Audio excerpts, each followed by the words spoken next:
still have no idea what we're doing, but it's a great time. So what does it matter? Well, hello, everybody. I'm Glory, and you know my best friend and technical producer, Tom, and brother. Yeah, that one too. So close yet. So, do you hear an echo? No. Okay. It was just a moment. Maybe it's just StreamYard having a day. All right. It's always having a day. I don't know what I'm doing, so let me just get straight into chat. When I don't know what to do, that's what I do. Tom is over here doing double duty. So I wanted to do double duty because siblings always. Yeah. And Megan is here saying, I'll just have this playing in the background. That counts as not watching AutoTube, right? Yes, of course. Sure. You're not watching. You're not watching, you're listening, you know. Charlie's over here. Hello, darling. It's like I just saw you. Oh, it's so frequent. And then Eva is over here. I don't know the rules, Megan, but if you're not watching, you're not watching. I mean, I agree. It's totally fine. Everything is fine. Tom is ready to get things started. So eventually I click the right button. It's all fine, y'all. It's all fine. Here we go. Tamama's here. Hello. Yes, actually here. It's fantastic. Have the stars aligned? We were having a wonderful party backstage before the show. It was fantastic. And Laura is here, still in that work meeting, but it was so lovely to see you. So, yeah, and then we've got their CB's here, and Kat is here. Hello, darling. And, yeah, so we are here. It's a lovely Monday. I'm glad. Did you see Tamama's here? Did I blank? Yeah, you were here the whole time when I was talking about Tamama, actually here for the beginning. Okay. You were here the whole time. So, here we are. And I'm just going to say, how's your weather? It's supposed to be super hot here. Super humid and hot. That's why we're staying inside. Yes. It actually seems kind of cloudy today, to be honest. And we were talking backstage beforehand about, you know, among AutoTube, some people are moving. There's lots of good new things coming up. We were also talking about the show in September. We have a new show planned about story development. So we're talking backstage about that, and people are giving us their ideas. Of course, I want to hear everyone's ideas. So people had some promotional ideas to promote the show, and also like do polls and things like on other platforms. So if you have any ideas, please feel free to send them to me anytime. 3 a.m. is a wonderful time to just send me a message. I will not be reading it at 3 a.m. more than likely, but it's a great time to send it. I think that's when the best ideas happen, in my personal opinion. So, yeah, you're not wrong. So, well, here we are today about late bloomers. This is another show that Tom originally pitched. Although you were the one who originally kind of reminded me about it. Okay, look, me just existing is not the same as a pitch.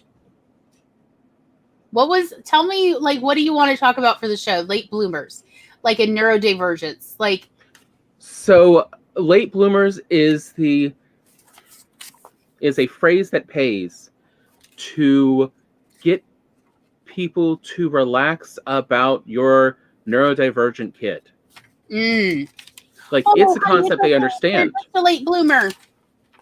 You know, yeah. If they're late bloomer, then they can't really complain that, oh, so-and-so hasn't, started this like every other kid. It's like, well, he gets a late bloomer. It's right. Fine. Like, it's a great bit of defense, but also it indicates a lot of things about kids, and it helps keep them versus, the alternative back in the day when we were growing up was if you didn't say late bloomer, then they were special needs. Oh no, not the short bus. And that automatically gives a lot of stereotypes that are very, detrimental to kids and their self-image. Adults have a lot of prejudice against. Yeah. Why is your child so needy? I honestly think there's like an underlying river in that whole idea of how special, just the phrase special needs is a negative thing, has to do with unwanted children. Like, oh, I mean, you didn't really want to have the kids in the first place, and now your kid needs more than the average child. There's just this like negativity, like, oh, I'm already so put upon. So versus it just means your kid needs things at different times than maybe your average kid. But it doesn't mean that they need things no one else needs. You know, my child needs a dinosaur to ride to school every day. Otherwise, they just can't think. Like, I mean, look, one of my favorite jokes I've ever heard of showing the difference between a exclusionary punching down joke and an inclusionary punching up joke was Ralphie May. In, I think, his comedy special he did like a year or two after he was on Last Comic Standing, talking about how he grew up, in his neighborhood, and one of the kids definitely had a lot of extra needs, and they had to always wear a helmet to protect their head. Yeah, one of Ralphie's friends. But the joke line about all of this was, so, they played football, and here is this kid that every other, kid's supposed to be looking down on, laughing and mocking everyone of, haha, my parents love me. They gave me a helmet. Y'all gonna hurt your heads. Y'all parents don't love you. Yeah, my mama loves me. She makes sure that my brain is safe. Your parents do not care. I thought it was a really good point, too, of like, yeah, welcome to, some parents definitely, I think, act a bit more involved, like from the kids' perspectives. But that I want to get up, but like late bloomers is a great way for people to view things and to not be excluded by saying, that you're different. People are a lot more comfortable with the concept of late bloomers. It's not that you're never going to bloom, which is the assumption about anyone who's different and special needs is, oh, well, they automatically come out as unable to bloom. They are just they're a dud. They're a dud. They are a waste of resources. Which again is a very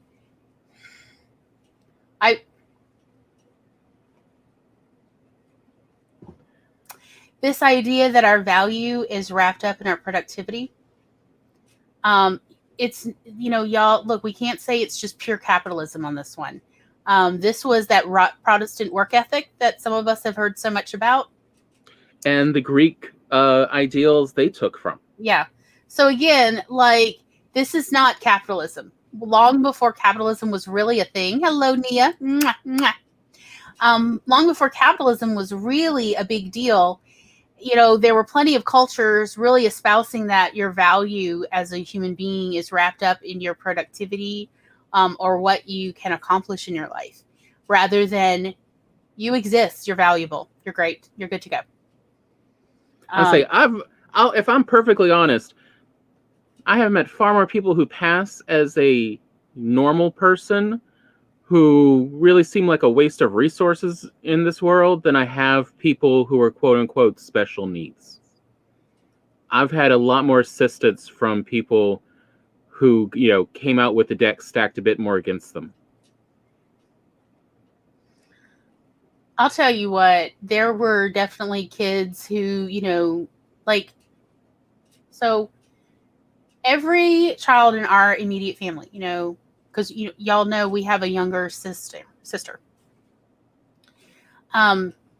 Every one of us definitely was well known among the SPED teachers. I'm just going to say that way.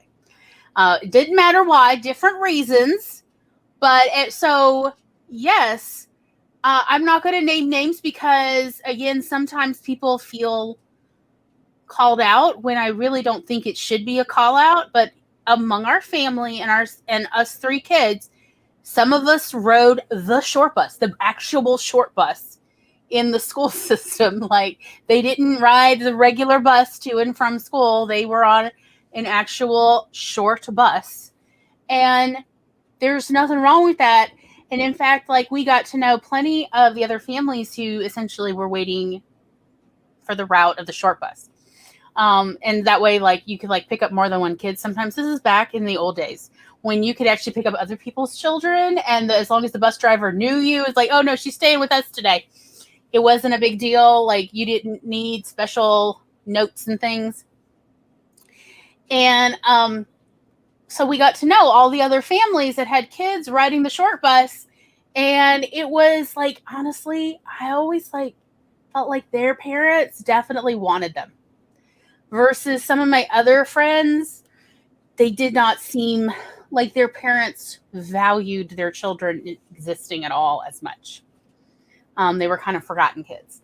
So I did not understand, being a neurodivergent child, I did not understand the connotation of special needs being a bad thing, or, you know, being on a different roadmap. So the actual pitch that Tom had originally made was about the neurodivergent roadmap to development. So in child growth and development, there is a roadmap to child development. It starts at birth and all the milestones. And so you may or may not have ever seen it. There's different versions of it, and some of them are far more nuanced than others. But he wanted to talk about the neurodivergent roadmap to development. Stories of our very slow and late development and institutionalization. Remember, I was institutionalized at a certain point in my childhood. And what doctors and pamphlets say versus the reality. Yeah. Okay. That was the pitch for this show that Tom wanted to cover. Partly because in adulthood, we really got the impression that people look at us now and go, oh, but you seem great. Why would anybody, like, you know, think that you wouldn't be able to live on your own and have corporate careers and pay into your Social Security, let alone pay in quite a bit into, you know, your Social Security, and be able to marry and have children, raise children, do all the things. Do all the things, let alone also take care of your elderly parents when they get older. Like, oh, don't forget, run your own business. Run your own business. All these things. Multiple businesses, really. Yes, thank you. Yes, multiple businesses. All these things that parents even today are told if their child is diagnosed as neurodivergent. They're told, like, children who are diagnosed with dyslexia, the people, the doctors diagnosing it say, your child may never be able to read a book. They may never be able to hold down a traditional job. And you need to just accept that now. And, you know, we're talking about an 8-year-old. Meanwhile, all the parents are doing is being consumed with guilt for having yelled at their kid for the first 2 years of their school career because they kept failing all their spelling tests. So I, as the teacher, the reading specialist, or later as the librarian, who is also dyslexic, is like having to go, calm down. It's going to be okay. I promise your child will not hate for the rest of y'all's lives. It's my parents also. Not for this reason. Not for this reason. There may be other ones, but not this. Because you just explained, I didn't know. We did not know. It never occurred to us that you, our one child, is dyslexic out of all the 9 children, and none of the others appear to be dyslexic. Spoiler, 3 more got diagnosed later. 3 more older ones got diagnosed. It's okay. Children don't hold grudges about things adults don't know. Especially if you tell them you did not know. But instead we're just going to move forward. And also, just for the record, I just want to bring this up again. Audiobook reading is reading. Do not get onto this thing, and do not let anyone else get into this. Oh, but it's not reading. It's listening. So the brain does not differentiate a difference between actively reading a book, like that's deciphering print, and listening to a story. The brain lights up the same way. It is the same activity in the brain, which is you need to be listening. You need to be, if you are capable of visualizing, you You'll be visualizing, you're taking in that information, and you're putting it together in different and exciting ways, and then you're inputting it in your brain and you're storing it there to be recalled later. So I just wanted to go over that one more time because it boggles my mind how often I, as somebody who is a big proponent of reading, but who also loves audiobooks, does hear from other people of like, I feel so bad because I only listened to 6 books this week, but I haven't read a book. I haven't read a book, Glory, in like a solid 6 months. And I'm like, you literally just told me that you read 6 books this week. That's pretty amazing. Like, yeah, but it's not the same because I listened. Like, oh, lady, it is the same. Your brain cannot tell the difference. So yeah, let us just unwind the ableism so we can knit it or crochet it into something else useful later. So that was essentially the basic premise of this show, is to go over and, depending on what I guess people feel like, we're happy to go into lengthy detail about how much, like, our parents were told by experts that our parents' children would never be able to accomplish the adult milestones, let alone in a timely fashion. Let me tell you how doctors, I was often there as a child while my parents were being told this, and I'm like, I know what y'all are saying. I'm right here. I, for a while, had this idea I had developed on my own as a 4 or 5-year-old, that if you saw someone in a lab coat, I was invisible to anybody wearing a lab coat. So I felt that I was free to do whatever I wanted, as long as, my parents were distracted or they weren't around. I was free to do whatever because doctors treated me like I wasn't an entity for the most part. The ones who wore lab coats. Yeah, they assumed that because you were neurodivergent, that you literally could not comprehend their communication. Like, that is the craziness of this. And that's things I want to get over, discuss, because, even to this day, it's several decades later, and we know a lot more.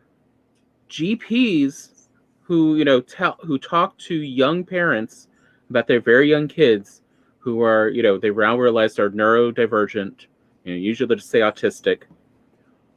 All of us, will act like it is a death sentence of, they're going to be bedridden and non-communicative, unable to comprehend the outside world, which is simply not the case. And also, don't forget, not able to maintain healthy friendships. Yeah. Which actually was kind of accurate, but not for the reasons those doctors thought. It had more to do with my dysfunctional, abusive family. But that's a whole nother. But if we want to talk about, so what does, developmental delays look like? And it's all right that part of, you're going to have to work more with your kid. As, Gloria has said a couple times, you were how old when you finally were able to tie your shoes? Oh, okay. I was 9 years old when I was finally able to successfully tie my shoes. Now, I had months of coaching every year from the time I was at least 18 months old. Lots of coaching. But my hand-eye coordination was always delayed. And in fact, it still actually is delayed. And there's a couple reasons why. It's not just one diagnosis that is the reason that my neurological coordination is so off the wall. And it's several diagnoses. So it's not just being autistic and not just being ADHD and not just being dyslexic, but also having Ehlers-Danlos. And now adding sepsis to the point of being hospitalized with sepsis for a week. Oh, come on. Don't forget my favorite diagnosis, that this is actually a diagnosis. Oh, clumsy cow syndrome? You like that yes. one? He loves that one. He loves it. Because that is an actual, you can look that up in a medical book. That's what they called it. Clumsy child syndrome, and that is actually why I was enrolled in Miss Jo Carlisle's School of Dance in first grade, where it was dance or be danced upon. It was ruthless there among all the other 6-year-olds and 7-year-olds and 8-year-olds. I did it 3 years. And I was a lovely potato ballerina, y'all. I loved it, actually. I mean, she was actually one of the best there. I was the star of the class in both tap and ballet. Yes. And again, Miss Jo Carlisle was like, what do you mean they said she'd never be able to walk straight? Okay, fair though, I still don't walk straight. But tap and ballet is totally different. Yes.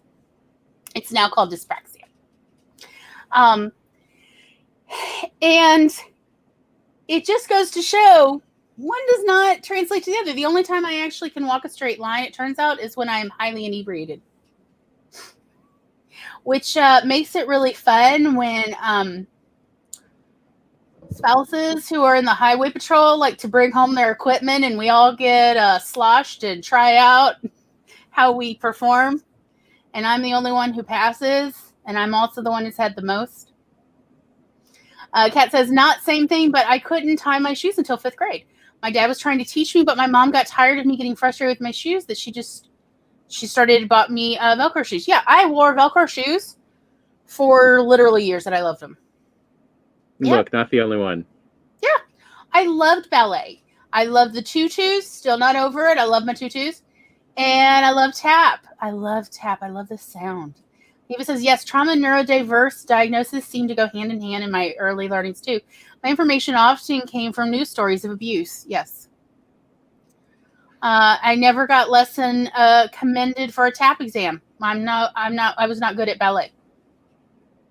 Yeah, I was apparently quite good at ballet as well as tap, and also very good at yoga, like, quote, the star of the class, which I think is like not very yogic, but okay. I felt very conflicted about that, and I did tell my yoga instructor that. And she was like, we don't mean it that way. We mean it another way. Like, we're all stars, but Glory, you're like the example star. Was what she said, and I thought that was really. My mother actually came to meet my yoga instructor, who was a nurse. She was a nurse who had then become a yoga instructor, and was loving what she was doing. And she had a yoga studio. And my mother actually came to like inform this nurse about, do you know how far? Like the things I was told when she was a child, and then here she is in her early 20s, and you're calling her like the yoga instructor kept asking me to put my mat up front to show everyone else how to do it. Not that I was like, I already knew all these moves. It was just that very flexible. Did I mention the Ehlers Danlos? So, okay. So, Tom, what do you want to talk about?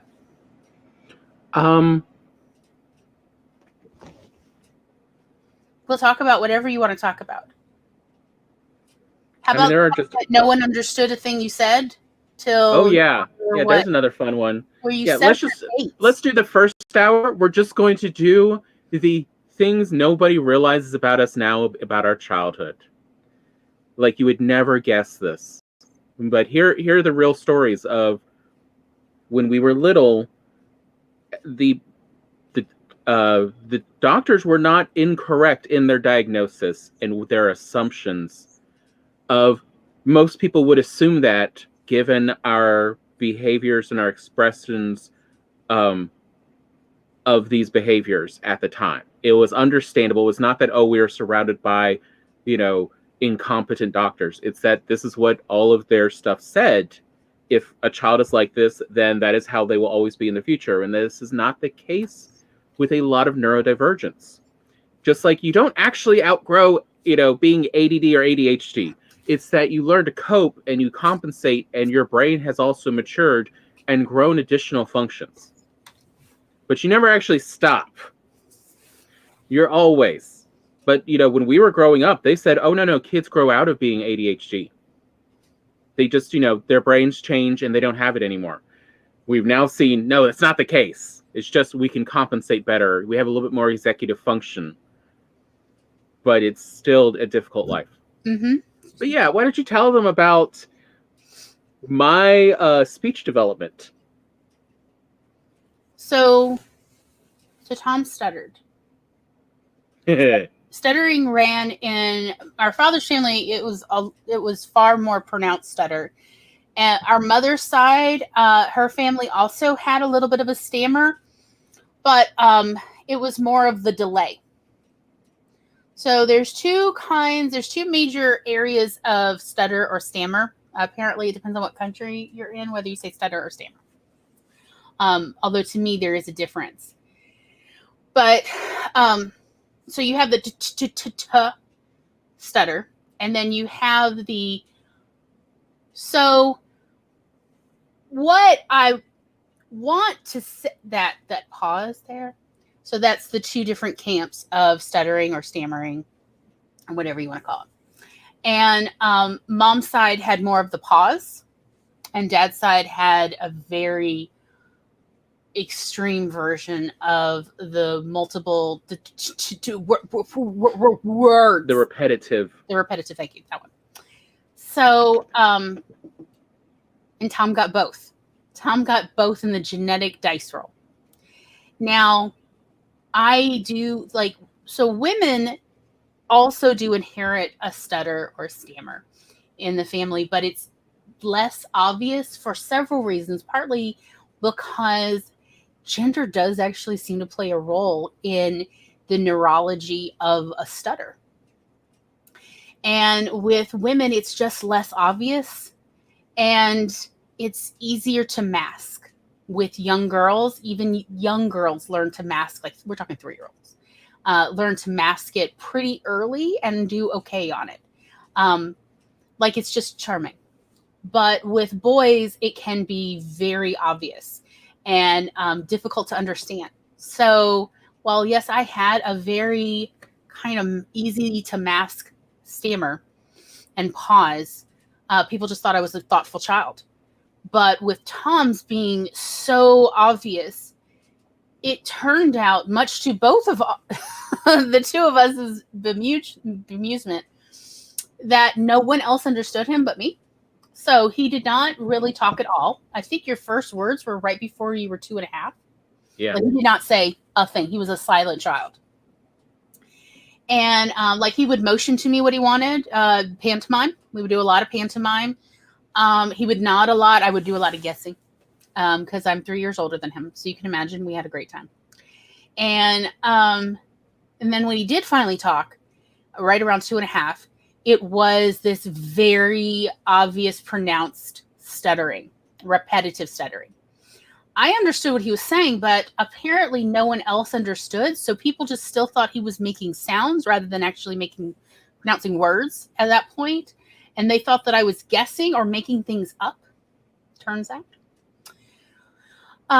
So that was going on.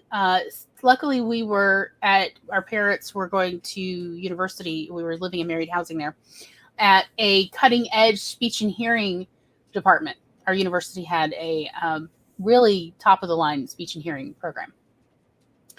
So he could get free or nearly free assistance, in exchange for letting students practice what they're learning.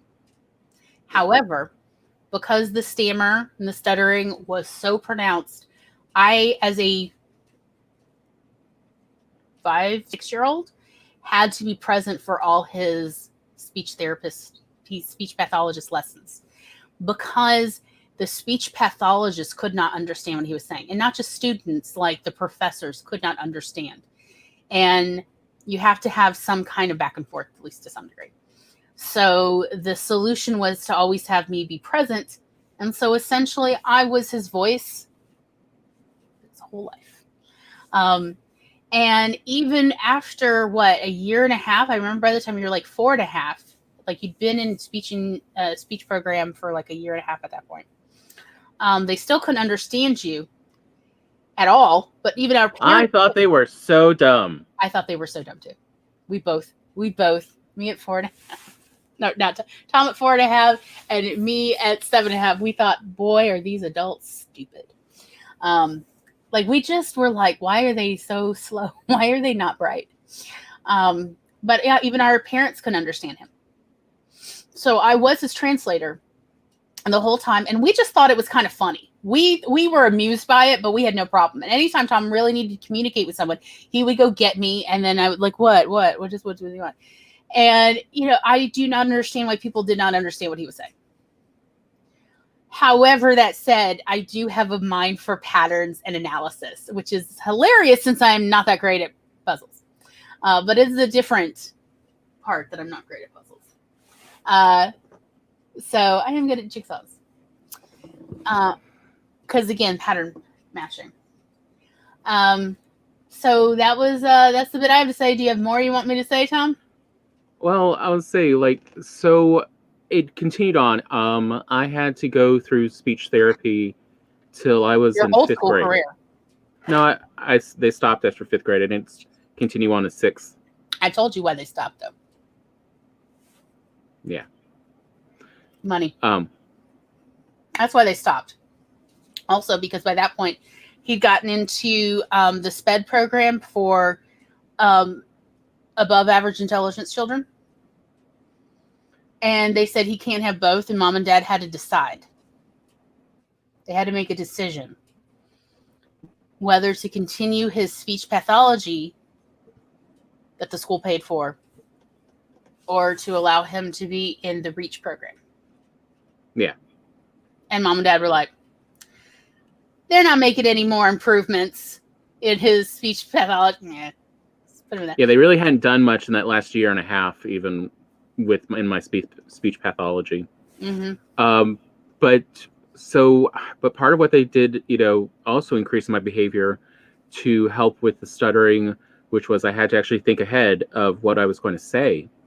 And so that's where I developed these long pauses. And again, it does make you seem a little more thoughtful, but it can also make you seem like you're kind of slow. People found it infuriating. Yeah. And I know because everyone complained to me about my brother with his long pauses. Like, what do you think? I'm just the problem is I didn't wind him in the back and, enough first thing in the morning. And that's why he's like slowing down by the end of the day. What do you think I'm going to do? Hi, doll. Tamama says, got to say, speech therapy in school was my first major disillusionment with adults. Amen. Versus, where was it that we took our little sister went to? Was it at Oshner or was it the Children's Hospital down north? I'm trying to where it was, but she went somewhere when she was. She still had, due to some actual structural things with her palate and surgeries and stuff, she had speech into high school. And it wasn't till she actually saw a speech therapist at a hospital that just one time she was actually able to teach her how to do, was it the TH sound? I can't remember what it was. Or are you talking about the wind? Oh, the wind that would go by. Yeah, but it's like everything else, there's not a lot of really good quality ones to go around. Yeah. And you notice when you do find them. Yeah, there's not a lot of good speech pathologists. There's a lot of bad to horrible speech pathologists in this world, which is a shame since speech pathology is look, if y'all want a good career where you can make oodles of money. All right, oodles. Our definition of oodles is like 50 to 150,000 a year. Okay, so you tell me if you think that's oodles. I think it's pretty good money, especially that it comes with all those fringe benefits like healthcare and a 401k and everything. I think that's really good. But yeah, you can make 75,000 in Mississippi, so you can imagine you could actually make so much more elsewhere as a speech pathologist. And there's so few good ones. So the good ones are really like companies. Yeah, that will get you places because, as Dahl points out, her dad stammers and always has, but it makes him sound like he's nervous. Well, it's really hard to get high up in business if people think you're nervous doing anything. Business is very much a confidence game. Right. People Hello, believe. Aphrodite. Hey.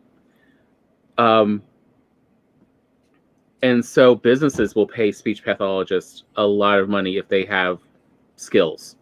Oh yeah, and believe me, there are useful therapies for people who stammer, who stutter, who have various what is it? Oral, facial, maxio, whatever. What is the word? Maxiofacial. Maxiofacial, differences in their structure. Everything from hard palate and soft palate to jaw. Like if you have been in a horrible accident and your jaw was affected at all, either part of your jaw, you're going to have to go to a speech pathologist as an adult to relearn how to talk. It's unfortunately how it is. Some people who have plastic surgery, elective plastic surgery, end up having to go to a speech pathologist to help because of how the muscles have changed in the pulling and the adjustment, and they actually have to go to a speech pathologist for a little bit. So there is a lifetime need for speech pathologists. So I'm just saying, if anybody's thinking about careers for anybody who actually is a kind, compassionate, and intelligent person, I would highly recommend. And when I say intelligent, I just mean you actually have to pay attention. I happen to know one speech pathologist who I consider a very gifted speech pathologist, but I knew her way back when she was in the SPED class because she has Down syndrome. And in high school, she learned how to apply makeup to obscure that. And that is how she is now. She makes $125,000 a year as a speech pathologist and is essentially closeted as having Down syndrome. So, and it's because she pays attention and she communicates with her patients, with her clients, and she's excellent at her job. But yeah, I remember when I was her teacher and her IQ was 92. So when I say intelligent, I mean competent, I guess. Shouldn't say intelligent. I meant competent. He says, I was in an accident, jacked up my mouth, have a slight lisp for the past 10 years. Yes, exactly. And there are people who definitely feel, particularly in the business industries, that they cannot afford that lisp. Mm-hmm. So they go to a speech pathologist to help them address what can be addressed. But this is actually a form of neurodiversity because you have a delayed development in this, the brain's capacity and oftentimes to control all of these muscles. People don't realize just how amazing human speech is and how many muscles it requires the coordination of to get, intelligible, clear sounds out that we recognize as speech. Don't forget, in a speedy fashion. Yes, in a speedy fashion. So there's a lot to communicating.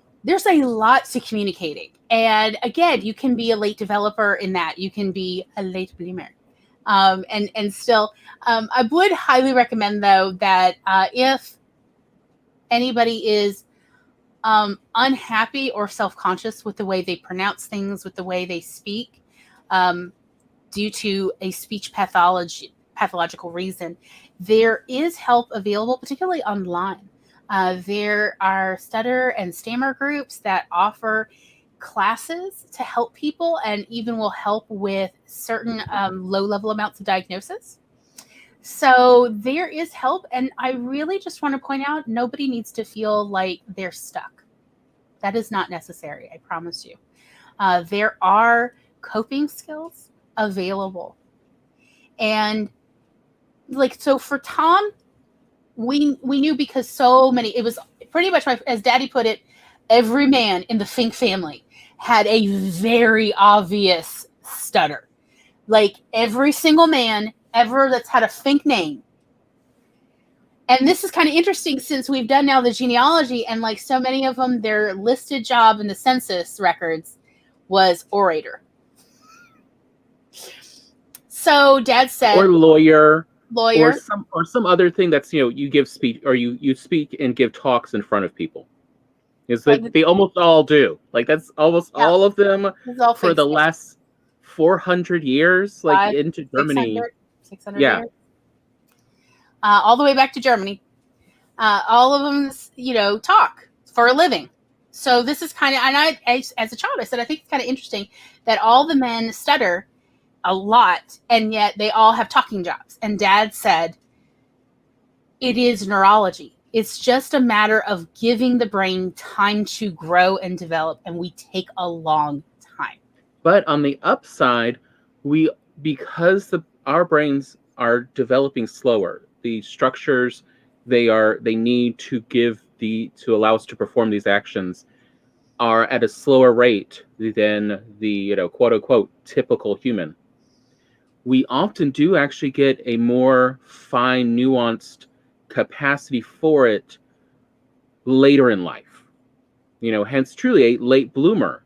It's not that we're stuck. It's not that we can't do it yet. It's just that it's still work. Our brains and our bodies are still working on it. Our voices keep improving with years. Our family, as the years go on, just get better and better sounding voices. This is not true for everyone, but we know this. Other people. But this is something we do know about our family's genetics. This is just part of what we inherited.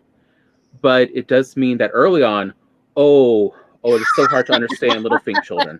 Oh, yeah. I mean, another feature about all the men who've been a Fink and were born a Fink is they both had a stutter, a stammer, and the parents had to wrestle with whether to institutionalize them because they were considered underperforming in scholastic capacity.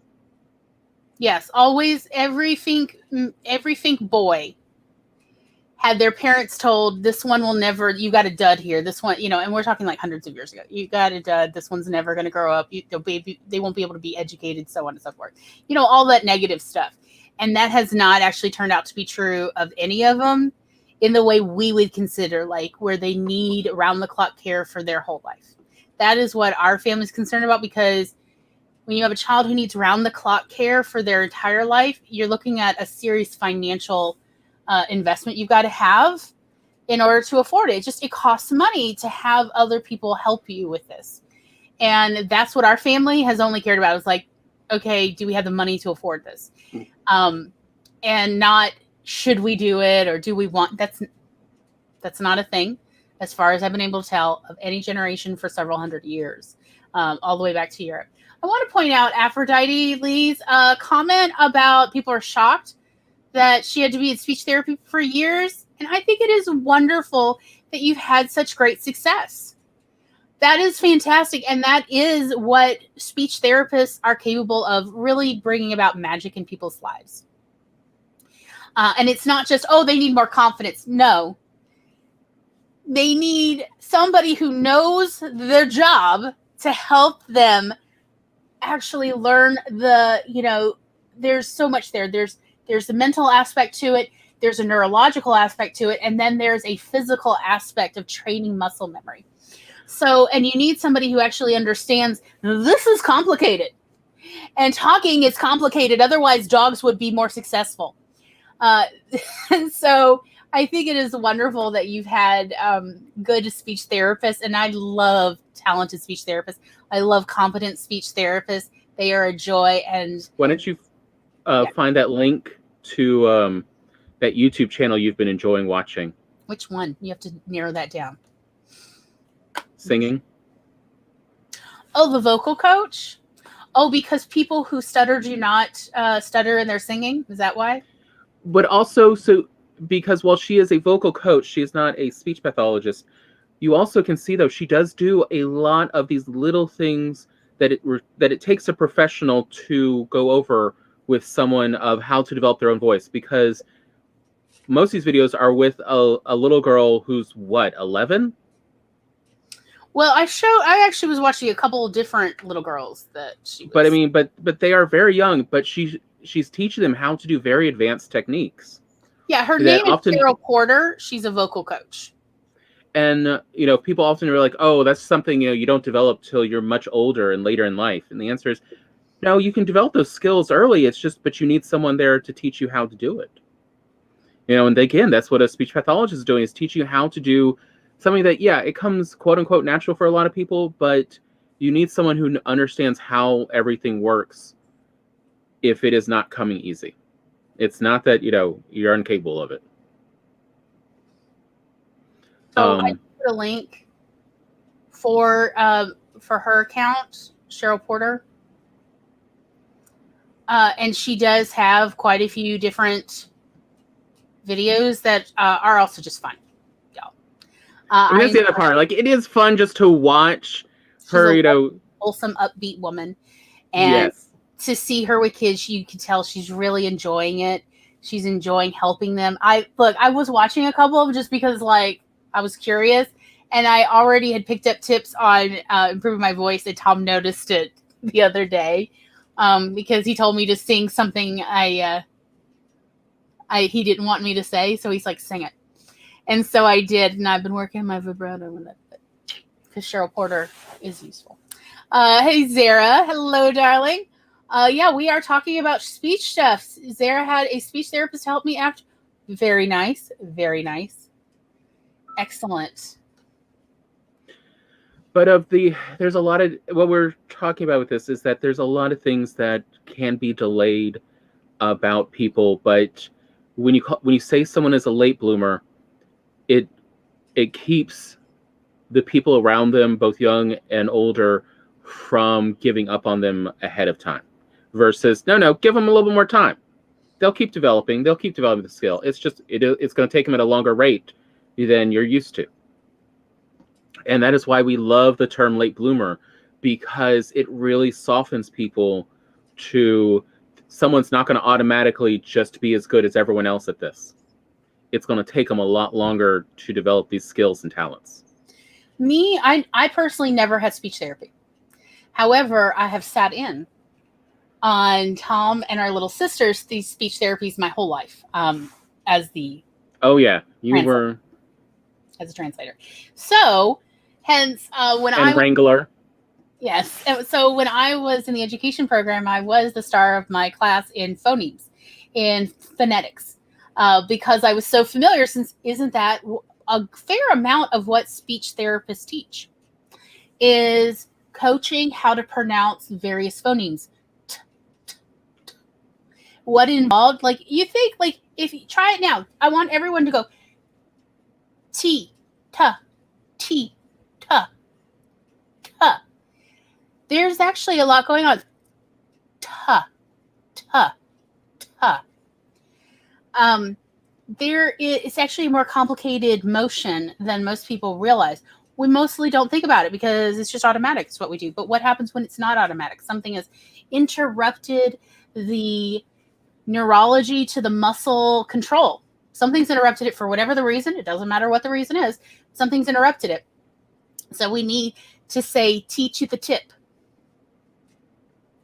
Mia says, my son had speech therapy. He didn't speak until he was 4.5 and then started with full conversations with no vocal or verbal issues. That's wonderful.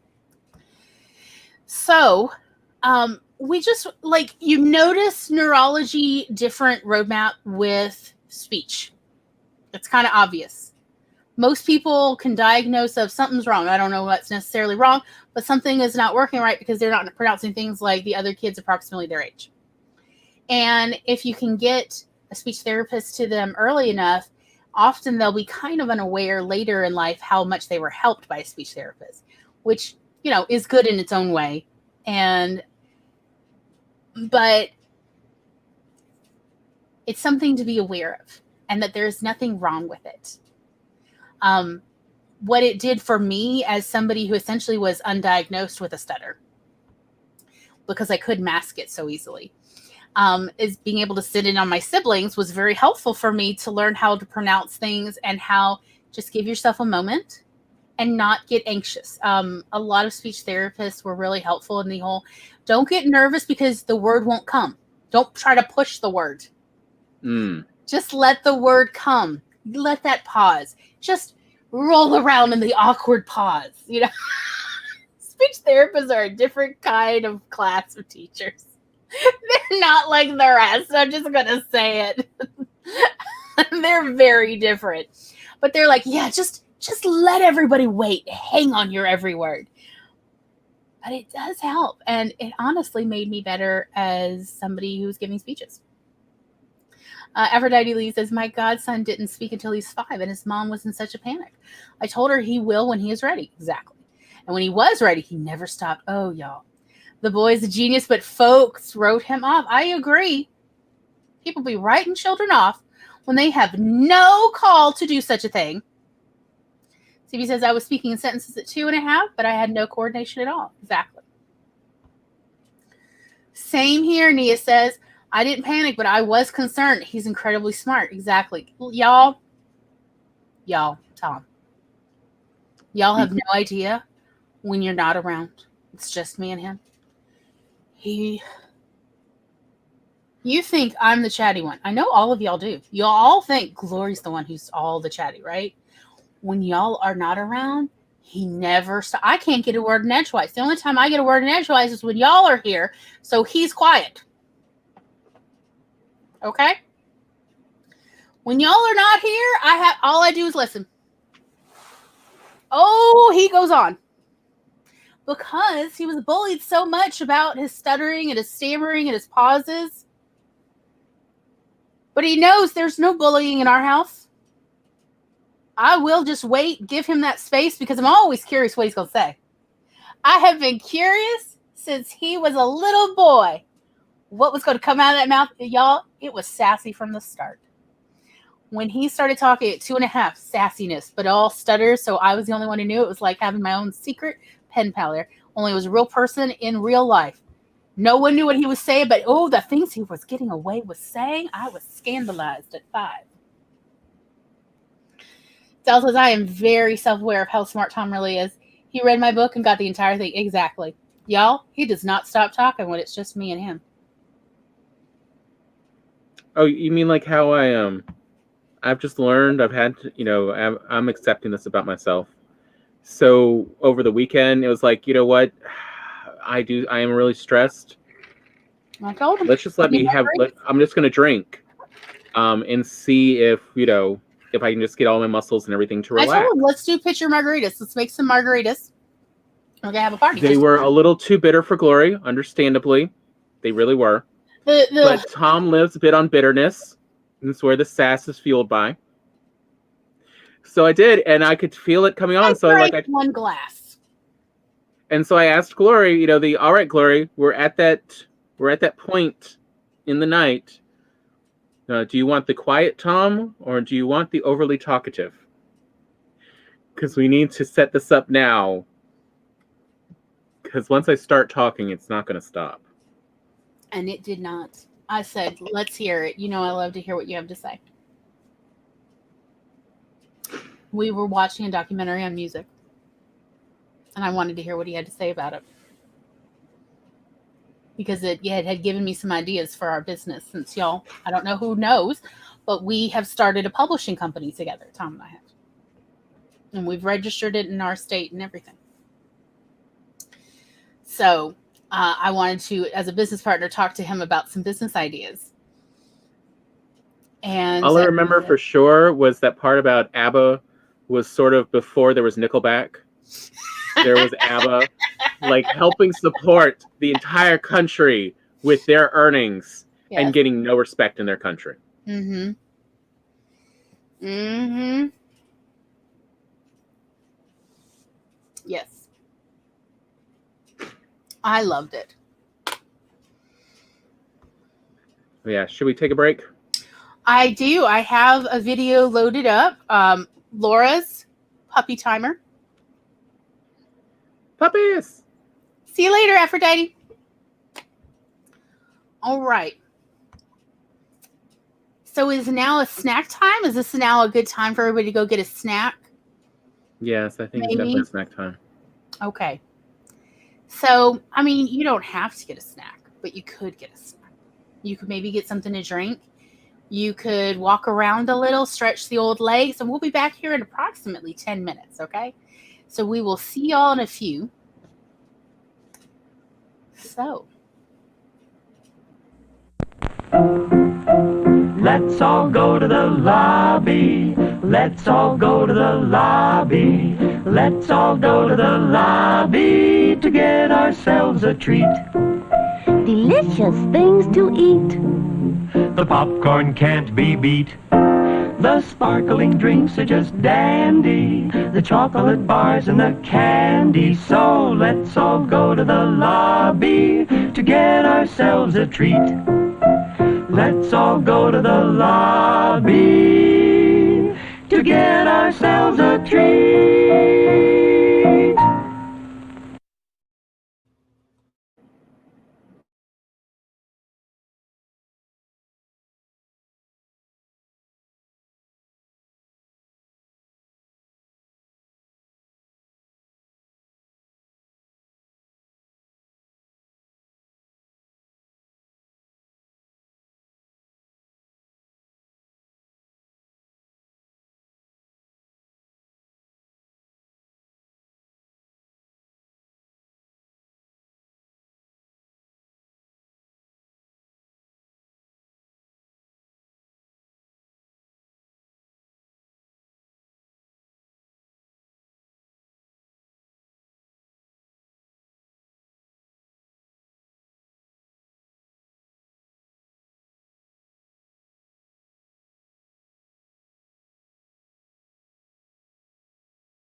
Beep beep beep beep beep beep beep beep beep beep beep beep.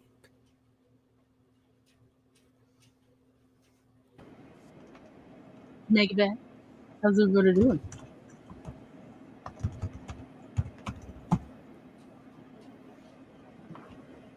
So, there was lots of great ideas in chat.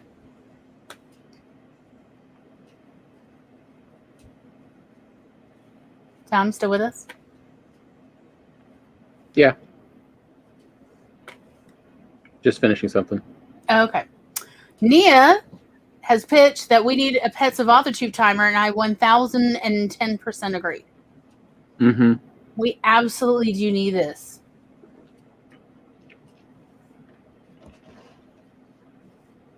What do we need to do to make this happen, y'all? Let's discuss. Also, I did put in chat during the break. When we get back, we're going to talk about dachshunds. We are going to talk about dachshunds. How did everybody do in break? Did you all get something to drink? Something to eat? Did you write some? What'd you do? And if you are having a good time and you are still with us, if you're having a good time, maybe consider clicking like, maybe sharing, letting other people know we're here. That would be lovely. I'm just throwing that out there. But we are happy to have you here, lurking and all. It's all good. So, reason I want to talk about dachshunds. Y'all know that I have a background in child and adolescent growth and development. So I have been quizzed and tested many times on if I understand how child development happens, what to look for, how to spot when something is not happening, maybe that needs to be happening, in case that child needs extra support, and so on. Before an official diagnosis can be made, often it is a teacher who's the one who spots, oh, maybe this child needs to see an expert. So I have that background. And then I had a dachshund. And so she was still a puppy when I was given her. She was a rescue, though. Her first family could not keep her. But she was still very much a puppy. Like, I don't even think she was 17 weeks old when I got her. And I was told she was a dachshund. But what I got looked to me like a Rottweiler puppy. I'm like, what is this? This is not a dachshund. She's definitely not long. She does not have a long nose. And I was told, no, she's definitely a dachshund. She's probably not a mix. It's somebody actually paid a breeder for her. So she's probably like purebred. She's got papers somewhere. And I'm like, prove it. It was just me. I was in my early 20s. So they did actually get me her papers eventually. She did have papers. I wasn't going to breed her, though. But what I learned in researching dachshunds is what makes a dachshund instead of any old German dog. I'm just going to say that way. Is puberty. So dachshunds don't look like dachshunds when they're puppies. If you've ever seen a dachshund puppy, you know that. They do not have long noses and they don't have long bodies. They're adorable. They're super wrinkly. And in fact, like to me, like she looked more like this maybe is like a black and tan, or she was a red smoothie, but like a Shar-Pei. You know, like there's so many wrinkles. Oh my goodness, the wrinkles. And they're falling over their ears all the time. I thought it was like maybe a Basset Shar-Pei mix is what I actually thought she was. And I learned that a dachshund becomes a dachshund physically, like what we know as this is what a dachshund looks like, is during puberty, they have an incredibly long puberty. And that is where they grow long, and that is where their nose grows long, or their entire muzzle actually grows long. And that's when it happens. And it does not happen when they're puppies. When they're puppies, they could just be any old dog. They're adorable, sure. And those ears are ridiculous. And they're so, and they just, You just put them in pockets. They're wonderful. But they do not look like signature dachshunds, though, until puberty. And puberty, so like, to give you an idea, puberty apparently in husky dogs lasts approximately 2.5 months. They have a very short puberty, like in adolescence. Versus in dachshunds, it's 2.5 to 3 years long. For reals, y'all. And what I found so interesting about having a dachshund was I really noticed that so many of my dachshund's development when she was young, those first 3 to 4 years, were very similar to how I developed and my siblings developed when we were children. Down to the bedwetting. Why, yes, I am outing myself as a bedwetter. I did wet the bed almost every single night, at least till I was 10 or 11. My mother offered me an incentive if I would quit wetting the bed. And that was she would buy me an entire bed set. So matching bed sheets and with pillowcases and a comforter. No one had a comforter in our house. It was all horse blankets, y'all. I hate horse blankets so much. Just all heavy blankets. And I wanted a comforter because, they're so lightweight. And if you have Ehlers-Danlos, they're very nice. When I was a child, sometimes the weight of the blanket would cause my toes to be partially dislocated while I slept. Because the blanket would just push down on our very tender little tendons. So I wanted a comforter. And so my mother said, if you quit wetting the bed every day, you go, what was it? Was it a whole year? Or I thought it was just 6 months, but maybe it was a year because even mom was reasonable of you can only expect so much of a child. Yeah. But yeah, I think it was, a whole year without wetting the bed. You could, she would buy it for me, the whole set. And I didn't get that till after my 12th birthday. And that's actually how I remember that was how I knew I had quit wetting the bed. And I was very happy about that. And that's when I was allowed to start going to slumber parties. So it was kind of a big deal for me, actually. And that's why I remember it. And I had that comforter a long time because of that. I was very proud of it. It was like a symbol of I had matured enough. And it wasn't, mom and dad did not see it as like, oh, somehow you're morally weak if you wet the bed, but just more like you're now growing up a bit. You're a bit more adult.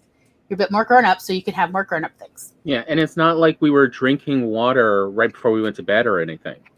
They tried all the classic cures for bedwetting. We weren't allowed to have anything to drink after dinner. So we weren't allowed to drink anything for 2.5 hours before going to sleep. Minimum. Like it was banned in the house, like a prison. Have all sorts of opinions about that too, but whatever. But anyway, but Cassie, my dachshund, may she rest in peace. She wet the bed every night. She was at least 2.5. Yeah. Yeah, because I wouldn't let her sleep in my bed till she quit wetting the bed because I had her crate in my room by my bed.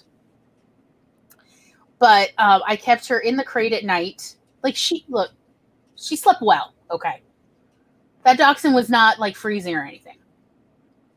And that crate was not small for her. It was an enormous crate. They got the really big one. Like, yeah. Because I didn't want her to feel trapped in there. And it was literally beside the bed. It was literally beside the bed. I could like roll over on the side of my bed and stick my hand in the crate and pet her. So that's how I dealt with that. Because I had read that owners have a lot less behavioral issues, especially with puppies, if the puppies are allowed to sleep in the same bedroom as the owner. And so that's why I put the crate literally by my bed, touching the bed for that.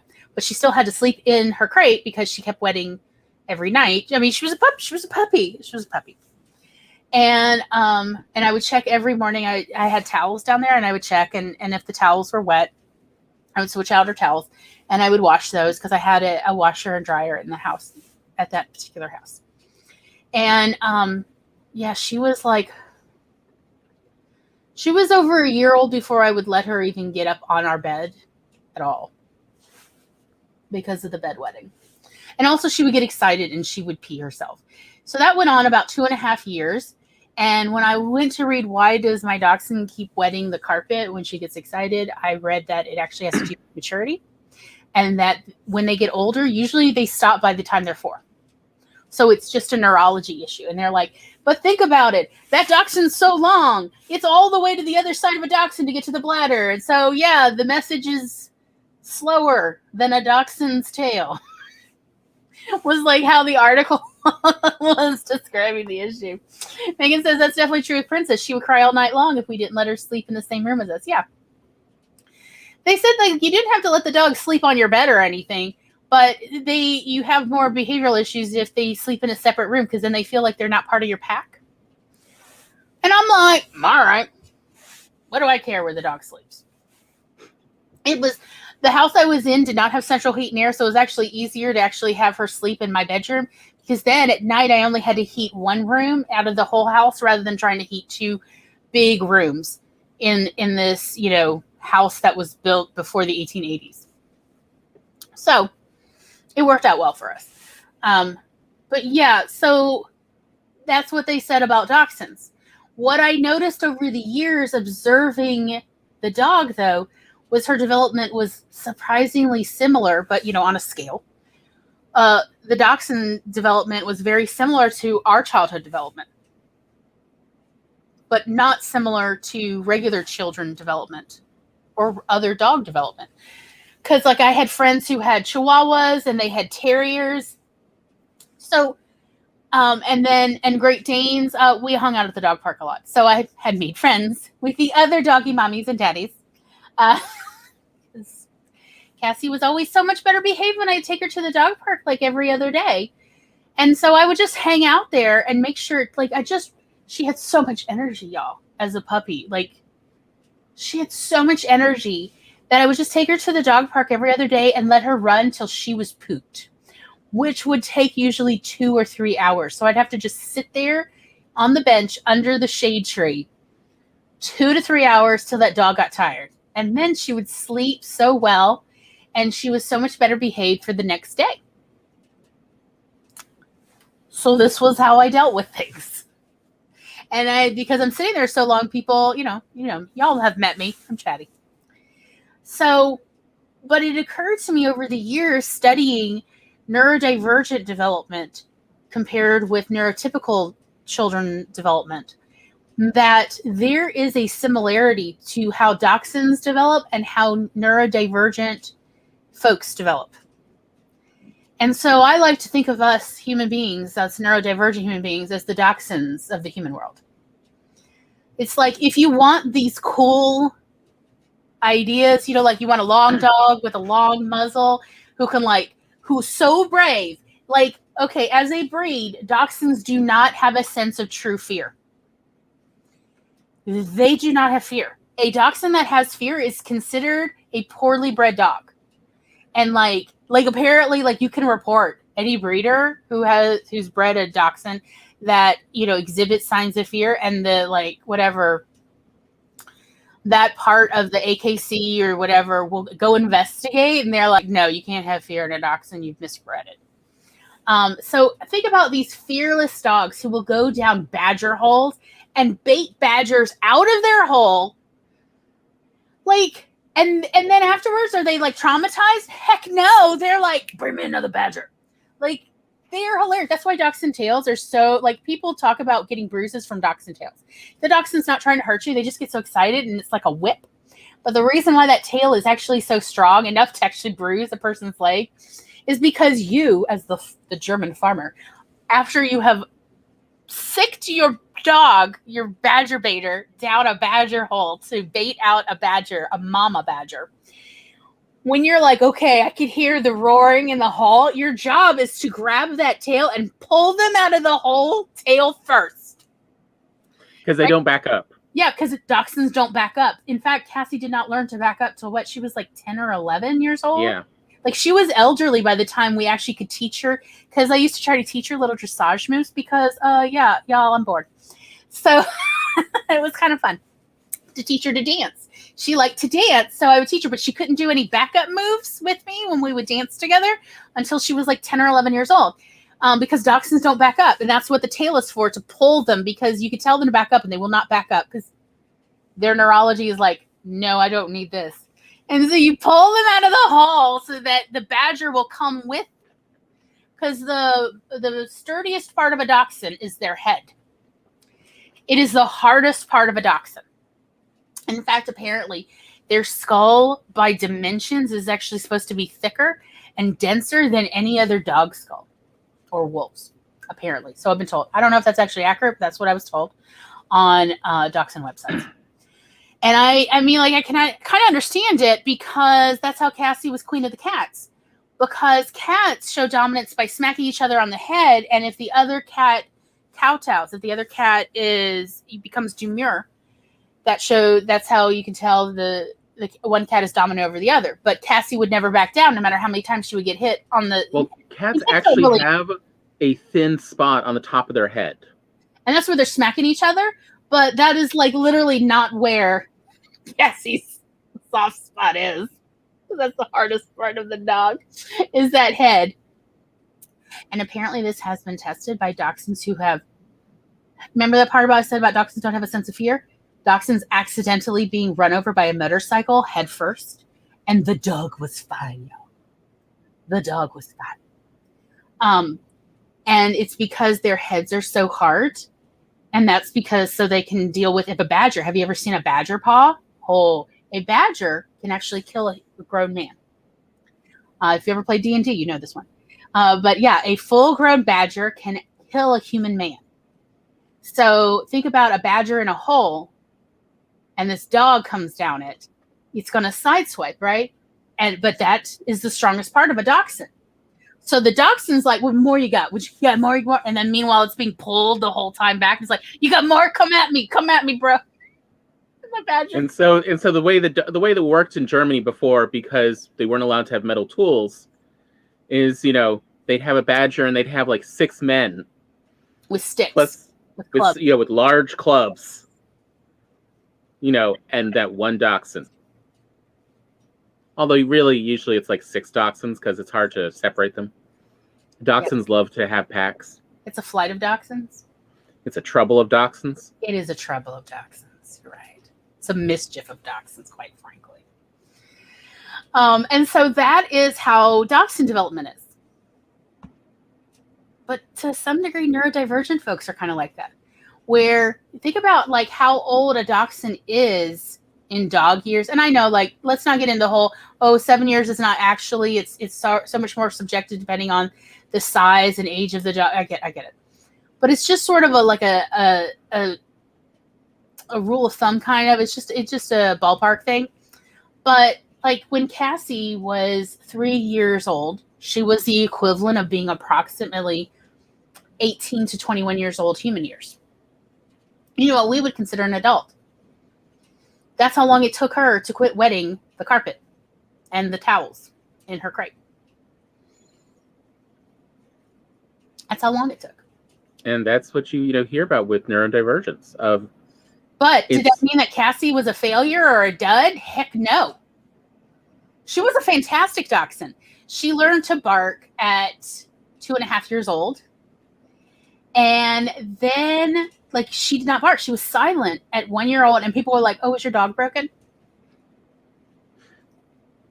Bitch, how dare you talk about my dog like that? She is not broken. She is perfect. But she wouldn't really bark. Heck, even when dogs normally bark, all the other dogs are barking, she'd wag her tail, be like, are we doing this? And then she would just watch the show. She did not bark. She was about 2.5 years old when she was mentored how to bark. And then she kind of figured out pretty early on that her bark was more impressive if she hid in my azalea bushes before she barked. So she would bark through the azalea bushes and people thought I had a Rottweiler because she got that big old chest. And the older she got, the bigger, the more barrel shaped her chest became. And so she would get that lovely echo going, which she could hear. We saw her. She knew what she was doing. She was developing that bark. So she knew what she was doing. And as she grew up, she also was developing her own aesthetic of like how she wanted her bark to sound. And people really often thought we had an enormous dog. The current place we live, we still had Cassie at the time. She was still alive back then. And we paid, excuse me, the pet deposit for her. Probably 8 or 9 months later, we're still here. And I think what had happened was Tom was about to take Cassie for a walk. But there were children playing outside, like in front of our apartment, like on the street. It's a neighborhood here. And she barked, but not like an aggressive bark, but a come play with me bark. However, she did it from inside. She knew she wasn't supposed to cross the door threshold without a leash. Like, she knew this. She's a very smart dog. And so she did it from just inside the door. Like, the door is open because Tom was getting his stuff together. I think you were actually tying his shoes. And so she did it, and people were like, who has a Rottweiler here? And I think they reported it to the apartment manager. And the apartment manager came to investigate, like, we heard you have a Rottweiler. And I'm like, what? She's like, yeah, that you got like a pit bull or a Rottweiler. And I was like, you can look around. It's just Cassie. And somewhere is Tom's cat, the random darkness. And she's like, I don't know why they said that. And then we were standing out on the porch with the door open, and Cassie, again, knew the rules. You can look outside, but you can't cross the door threshold without a leash. And so the kids wouldn't play, and then she did bark. We both, like, the apartment manager looked at me, and I looked at her, and I was like, was that the sound that was reported? She's like, Dachshunds. Okay, I get it now. I'm like, yes. The, like, more hidden she is, the more she's like, I'm gonna have a big deep bark, rather than her little, hi, come put me up on the couch. You are on the couch and I'm not on the couch. Pick me up. Yes. She was very smart about essentially cultivating her own aesthetic and her own appearance to human beings and to other dogs, not unlike neurodivergent people. Yeah, well, you used to talk about how when Cassie was with other dogs, she was very much a dog. When she was with humans, she was another person. And when she was among cats, she was a cat. Like, she did change her behaviors based on her peers, her peer group, rather. Mm-hmm. But again, like, Cassie also, being a dog, wasn't necessarily a great communicator, like when she had a kidney infection. The way we figured out she had a kidney infection was she started peeing on the bathroom rug. We have one of those, it's like a little rug mat for, so you don't slip when you get out of the shower, that kind. She would sit on that in storms, and she would pee on it whenever she had a kidney infection. It was just something that happened. And I told the vet about it, brought her in, and the vet, who also has dachshunds, was like, oh yeah, no, this is a dachshund thing. They're not very good at telling you when they're in pain, because they're so happy to see you. They forget all about their pain until you're not there. You'd have to have a camera recording when you're not around to be able to tell a dachshund's in pain. Not unlike neurodivergent people, who also don't experience pain in the same ways that neurotypical people do. Because the neurology is just different. It's developing differently. And it's a little bit slower in communicating. So that was the bit I wanted to talk about how dachshund development and neurodivergent development roadmaps are kind of similar in that they're not like other dogs and other humans. And yet at the same time, while her physical development is slower, we also talk about how Cassie had an incredible vocabulary of words she understood. And she had enough concept of, the concept of mind, or theory of mind. Theory of mind. That when new people would come over, she would purposely pretend like she didn't understand any words so she could get away with more things. But once she knew that someone else knew she understood what they were saying, then she would show, yeah, she has a very large vocabulary. She was a very smart dog. And I've definitely heard of plenty of other dachshunds who are similar Yeah, the average dachshund has a 600-word vocabulary. But they will totally try to get away with as much as they can. They're like, I've never heard this word treat before. I don't know what up and down and in and out and yes and no mean. No, I don't know. Or bad, or wrong, or naughty. Or just wag their tail like nothing's wrong. Yeah, this is all good. This is normal.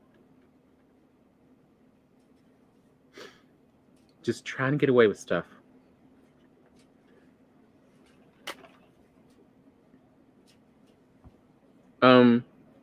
Is someone's cat typing? Loki. Maybe Loki's typing on Nia's desk. But yeah, but like, here's the thing. Cassie was definitely what we would call a late bloomer among dogs, taking so long to quit wetting the bed and taking so long to quit wetting the carpet when she would get excited. Yes, I thought that was Loki, an agent of chaos. She took a long time to have a bark. People were like, your dog is broken. Dogs should be barking by the time they're 2 years old. And I'm like, And everybody else was like, even my dachshund, you could bark by the time they were 2. And I'm like, I don't know what to tell you. She's fine. I love her. I wish she'd never bark. I did not like barking dogs. She would whine, by the way. At 5 months old, the whining.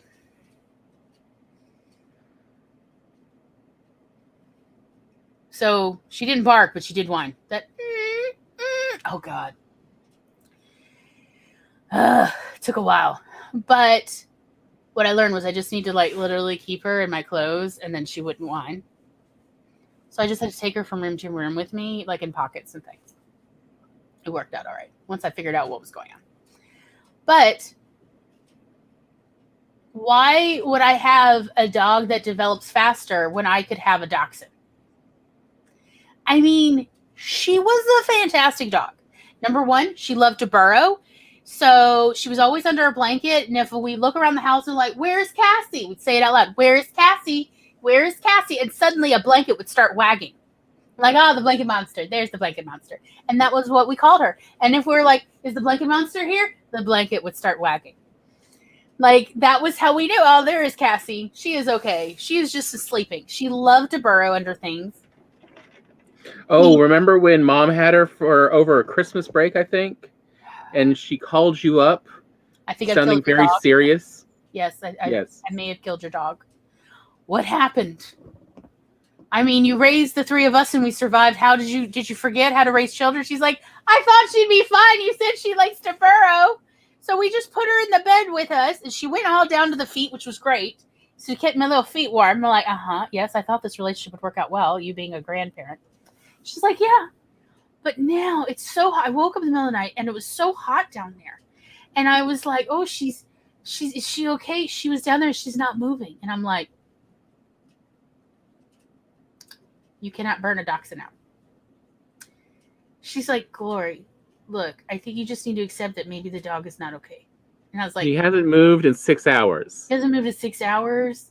And it's cooled down and she still hasn't moved. I'm genuinely concerned. And I was like, Mama, do you remember how I told you to buy a pack of Hebrew National hot dogs before I dropped her off? Yes. Did you get the hot dogs? She's like, yes, I did. I was like, okay, cut off a little piece of Hebrew National hot dog. Put it on a fork end. And then go back to your bed and go, Cassie. And if she doesn't wag, lift up the bed cover and stick the hot dog end in front of her nose and see if she moves. If she doesn't move, then call me back and tell me my dog is dead. 40 minutes later, I call Mom. Mom, what happened? She's like, she didn't even open an eye. Just suddenly the hot dog end was gone. And I heard a clunk of her teeth on the fork. And I'm like, Is it fine? Like, yeah, and then I rubbed her belly, and then she, like, woke up, and, like, I came and I gave her more hot dog. But, what a surprise. Yeah. She was all nice and toasty. She wasn't moving. She was like, I can't hear you. I don't know what you're saying. Oh, hot dog. Oh. Hot dog be gone. But, yeah, like, it helped me understand that the wonderful thing, like, essentially, so from a development point of view, dachshunds are late bloomers. But dachshunds are the coolest. I mean, like, I'm not saying the coolest cool. Like, there's a lot of cool dogs, y'all. I'm not trying to diss anyone's dog. I mean, we love Roy. We love Roy. We love Loki. We love Princess. We love everybody's AuthorTube dogs. Okay, just for the record, you know I'm a fan. I'm literally on AuthorTube because of Zelda and Duke and Butters. Y'all know this, okay? Merlin, the cat. Like, I am here because of everybody's pets. But I wouldn't have Cassie be any other way. It's like, oh, well, what if you could have Cassie, but she develops sooner, but it means, like, she's not as long, and she doesn't have, like, as long as Schnoozle. Like, I was like, oh, but then she wouldn't quite be her. I want her to be her, long dog and all. I love that she had a 4-inch inseam. Like, she was my little lowrider. I love that about her. She was such a unique dog to me. And yet, that is the beauty of late bloomers. When you give late bloomers all this time to develop, you get such really interesting diversity, such beautiful things that are unique. You know, really what good things come to those who wait. There's a certain truth there to this when it comes to human development too. For 15 years ago, I had the idea for Bob and Terry's story. Some of y'all may be familiar with the paranormal angel story. 15 years ago, I did not know how to write fiction. I wrote the basic premise of Bob and Terry meeting. And then I did not know what to do. I did not know how to deal with this in fiction. But they wouldn't go away. These characters kept talking in my head, and they started commenting on my school life. I was in college at the time, and they kept commenting on everything and everyone. They had opinions. Bob started talking about his time when angels were made, and before that, before angels were made, when it was just the darkness, and then the light, and then the word. Like, that is what I knew. And I was like, I have no idea how to write this. I only know how to write nonfiction. I know how to write cookbooks. Yes, a sweater dachshund. Yeah, you can't have any arms on a dachshund sweater. Because there's no space. It's 4 inches, y'all. She's lucky she has 4 inches. And then when you get that chest in there, really it's 2 inches. Like, it's technically 4, but it's really 2. So, the bottom line is, but now, and I've been essentially kind of workshopping these story ideas for years, but the whole time I was like, I don't know how to write this. I don't know how to write this. So I just kept writing the little bits I could think of, and I just let it go because I said to my mom, I was like, I want to write. I really want to get these characters out of my head. They are haunting me. But I can't get them out. I don't know what to do. And she said, I have taken the approach that your brother's speech therapist said. The speech therapist said, when there's a word you want to get out, but it won't come no matter what, let it go. Don't have it come out. Say something else instead. Or sing it. But don't speak it. Maybe don't say anything. Don't push the word out, though, was what this therapist was trying to get across. Whatever you do, don't push it out. So mom's advice to me at the time, where I was like, I want to write all this stuff. I want to write everything these people are doing, these characters are doing. But it's not coming, and I don't know how to do it. I don't know even how to construct a scene, let alone I'm terrible at dialogue. I was, y'all, so bad at dialogue. And mom said, so that is my advice to you, is don't push it. When it comes, write it out, and then ignore it the rest of the time. Let them just talk in your head. Let them just be background noise. And don't tell people about it. They're going to think that you got other problems, which actually did happen. A friend of mine who's a psychiatrist, like, really took a 2-year interest in me of, like, something about these characters that are haunting you. And I was like, you don't have any other writer friends, do you? That's why you think this is weird. He's like, yes. Now tell me more. Like, so my point is being, but now finally, after all these years, now they're starting to come out freely, and I can just sit down and like do like the cat at the laptop. It's taken over 15 years though to get to that point. That is the thing about late bloomers, is you bloom later than you even want to. I remember being in my early 20s, and everybody's like, "Oh, Gloria, your writing is so great. You're so talented," because I had the column in the school newspaper at the university. And everyone's like, "Oh, Gloria's such a great writer, blah, blah, blah, blah, blah." And I was like, "Oh, thank you." And they're like, "Oh, so, this is, you've, bloomed." And my mother was like, "No, this is a false bloom." And I was like, "What's a false bloom, Mom?" She's like, "You are from long family trees of late bloomers. This is not a real bloom. When you are in your 40s and 50s, you will have truly blossomed. This is just a pre-bloom." I'm like, "What is that?" She's like, "You are not even a full bud yet. This is just to keep you occupied while your brain develops." And I am telling you right now, I'm glad she's dead, so I don't have to tell her she was right. I do not have to deal with this crow so crowing at me that she was right 15 years later, 16, 17 years later, she was right.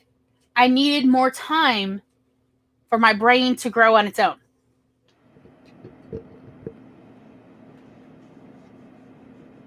But since she's dead, I'm happy to say she was absolutely right. Y'all, my mom was totally right.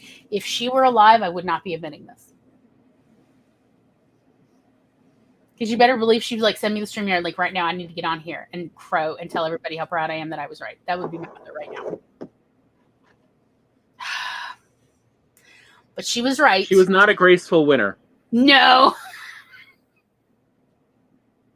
She was right that late bloomers, just the problem, she said, was with late bloomers is the more stressed you are, the longer it takes to bloom.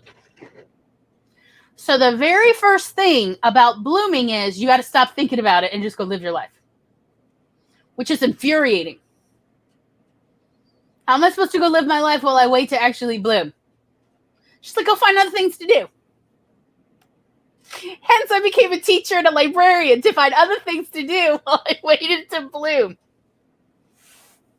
But that's my advice. Are you still getting better with your age? Does your family overall tend to get better with age? Sounds like late bloomers to me. Which means you need to go find other things to do while you wait to bloom. And it's going to be wonderful. When you do bloom, you will know it, because then everything you look back at, you will go, "Oh, those were not blooms. That was just me like developing as a bud." I mean, it's still kind of hard for me to clean, but I have finally, just in the last several months, finally reached a point where I can keep, the dishes and the laundry done without it being a true mental effort. Like, climbing a mountain kind of, "Oh, this is I don't want to do this, but it does need to be done," kind of effort. And it's only just recently, the last few months, it's like, "Oh, I can do this. This isn't a problem. I would put it away." People used to tell me like, "Oh, your brother's not doing his part of the chores. He's not keeping up because he's lazy, or he's just trying to connive you into doing all the work." And I'm like, y'all, of all the things in the world, Tom does not seem like a conniver. Forgetful, oh sure, like with everyone else in our family, yeah, absolutely. So everybody in our family has either ADD or ADHD. It just depends. Well, essentially, all the females have ADHD and all the males have ADD, which is fascinating to me. Since it's usually pushed as the other way around, but whatever, people. But,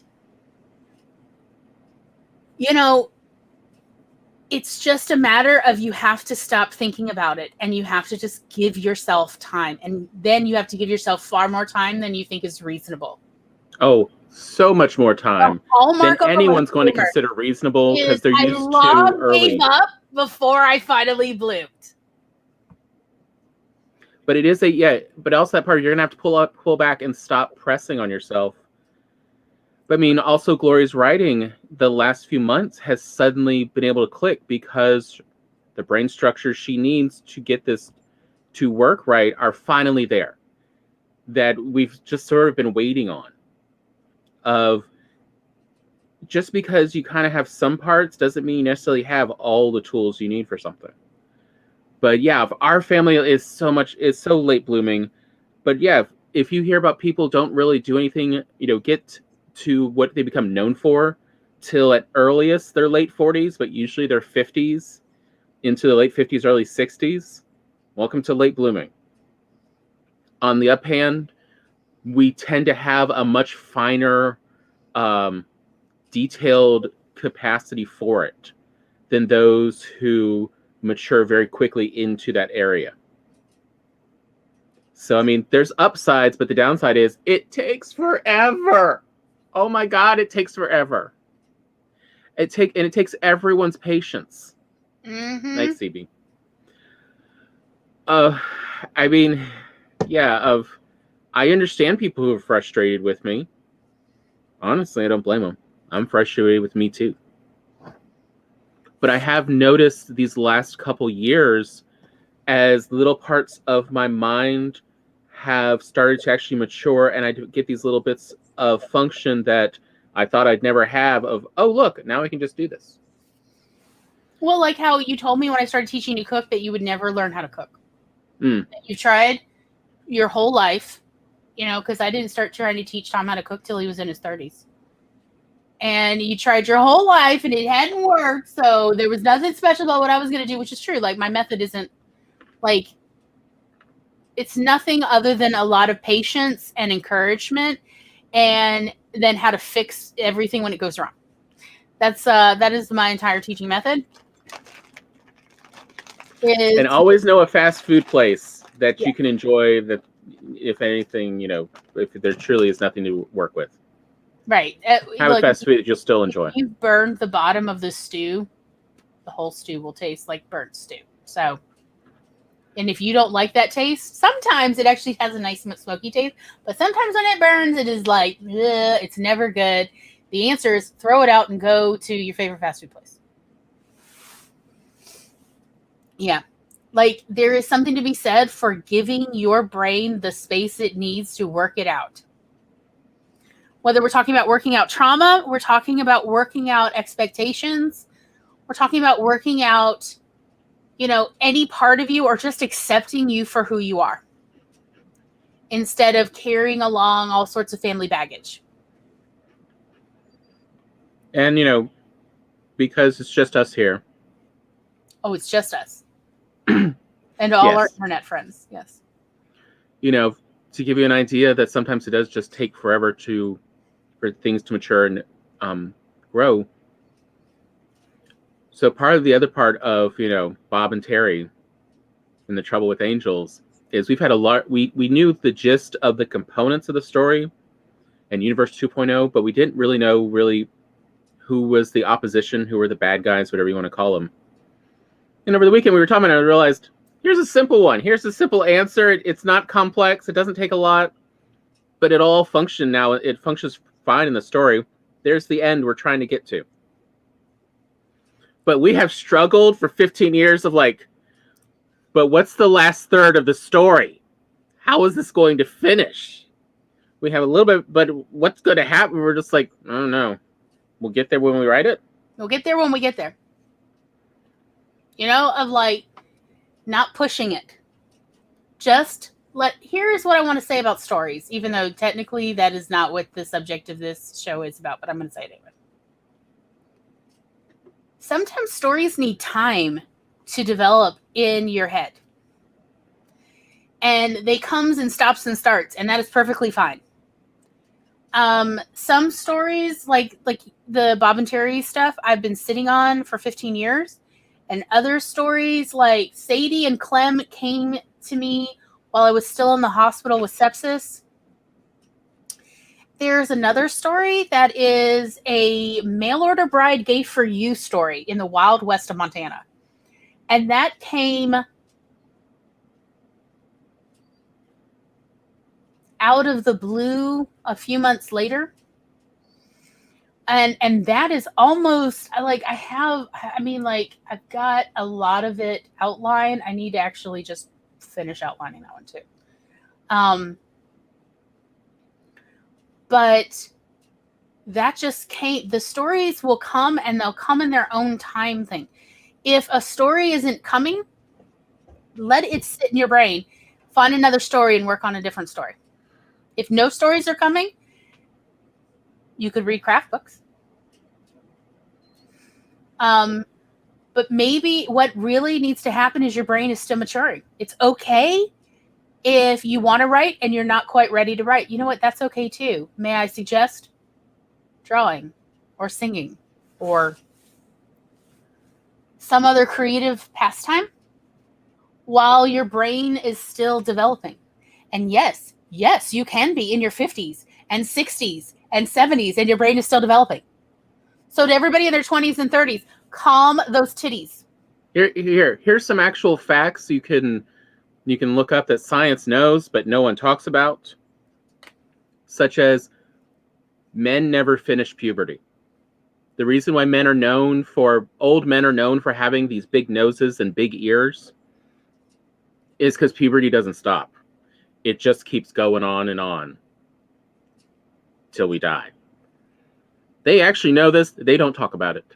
Men never finish puberty. It is wild, y'all. I do not understand it. But your brain is the same way. Some people's brains do actually mature and set however it's going to be early on. I mean, there are teenagers even who, like, their family, they're teens and that's it. They've set. That's their skills for life. And there's others of us who are late bloomers that it's like, you're in your 50s. You've had the family already. What do you mean you're still developing? It's how the family line works. Yeah, I was told like the average person in my family has 4 careers in their life. It's like careers. Not just, oh, I did that job for a year or two, but like careers. And I've already gotten through 3 of them. And I'm working on the 4th. I've been working on this one actually from the start, but in between everything else, as I developed, I also was writing the whole time and storytelling the whole time. Meanwhile, I had 2 businesses. I was a teacher and also a librarian. And I'm still working on being a writer. Oh, and don't forget whatever you want to, the fancy words you want to use, but you spent more than a decade being a babysitter. I was a babysitter and a nanny, yes. That was just something, Yeah, but you put enough effort into it. You have professional level of what it takes to be a nanny. I have put a lot of time into it. It's true. You're right. So I guess that's 4 working on my 5th career. I don't know. I mean, don't forget, like you ran, what's the word you're not supposed to use in business, but really you were doing, huh? Pimping. No. What is OPEC? Oh, isn't that like an organization? Yes, but it's it's kind of like a group monopoly that you're not supposed to have, that like if you're inside America is illegal. Oh, yes. Okay, so yeah, I did this among the babysitters. I felt like none of us were getting paid well. And so I hunted down every single working babysitter in my town in Oxford, Mississippi. And I introduced the idea of we're going to have a minimum wage, a minimum standard pricing. And I got them all to agree to this pricing scheme and to agree that nobody goes below it, because how will this help anybody if you're getting paid $1.75 an hour? Like, that's ridiculous. This was the mid-90s. So I got them all to agree to a pricing scheme, and then to also run specials with me. So I was like, so we're going to have a weekend special, like New Year's Eve weekend, where like each of us would stay 36 hours. And so we would get paid a minimum of $50 plus tips. but that included being paid to sleep there. And then it was an extra $10 per kid. So the first kid's $50, and the second kid is another 10. And then you can max out how many children you're willing to take. Legally, we could not take more than 5 total anyway. Like in Mississippi state law, you cannot have a paid person care for more than 5 children at any given time. If it's 6 children, you have to have 2 adults. See what I mean? So I got them all to agree to this plan together so we could get all the babysitters booked at the same time. And so we would know, like, nobody would get to undersell anyone else, and nobody would be making more than anyone else.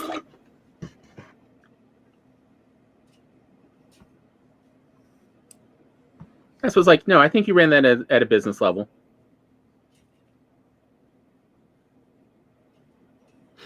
All right. Y'all ready for a little break? All right. And when we come back, we will wrap up. It'll be grand. So, may I recommend maybe a little walk, maybe a little right, maybe just stare at the ceiling for a little bit? Throwing that out there. I'll see y'all in a bit.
Beep, beep, beep, beep, beep, beep, beep, beep, beep, beep, beep, beep.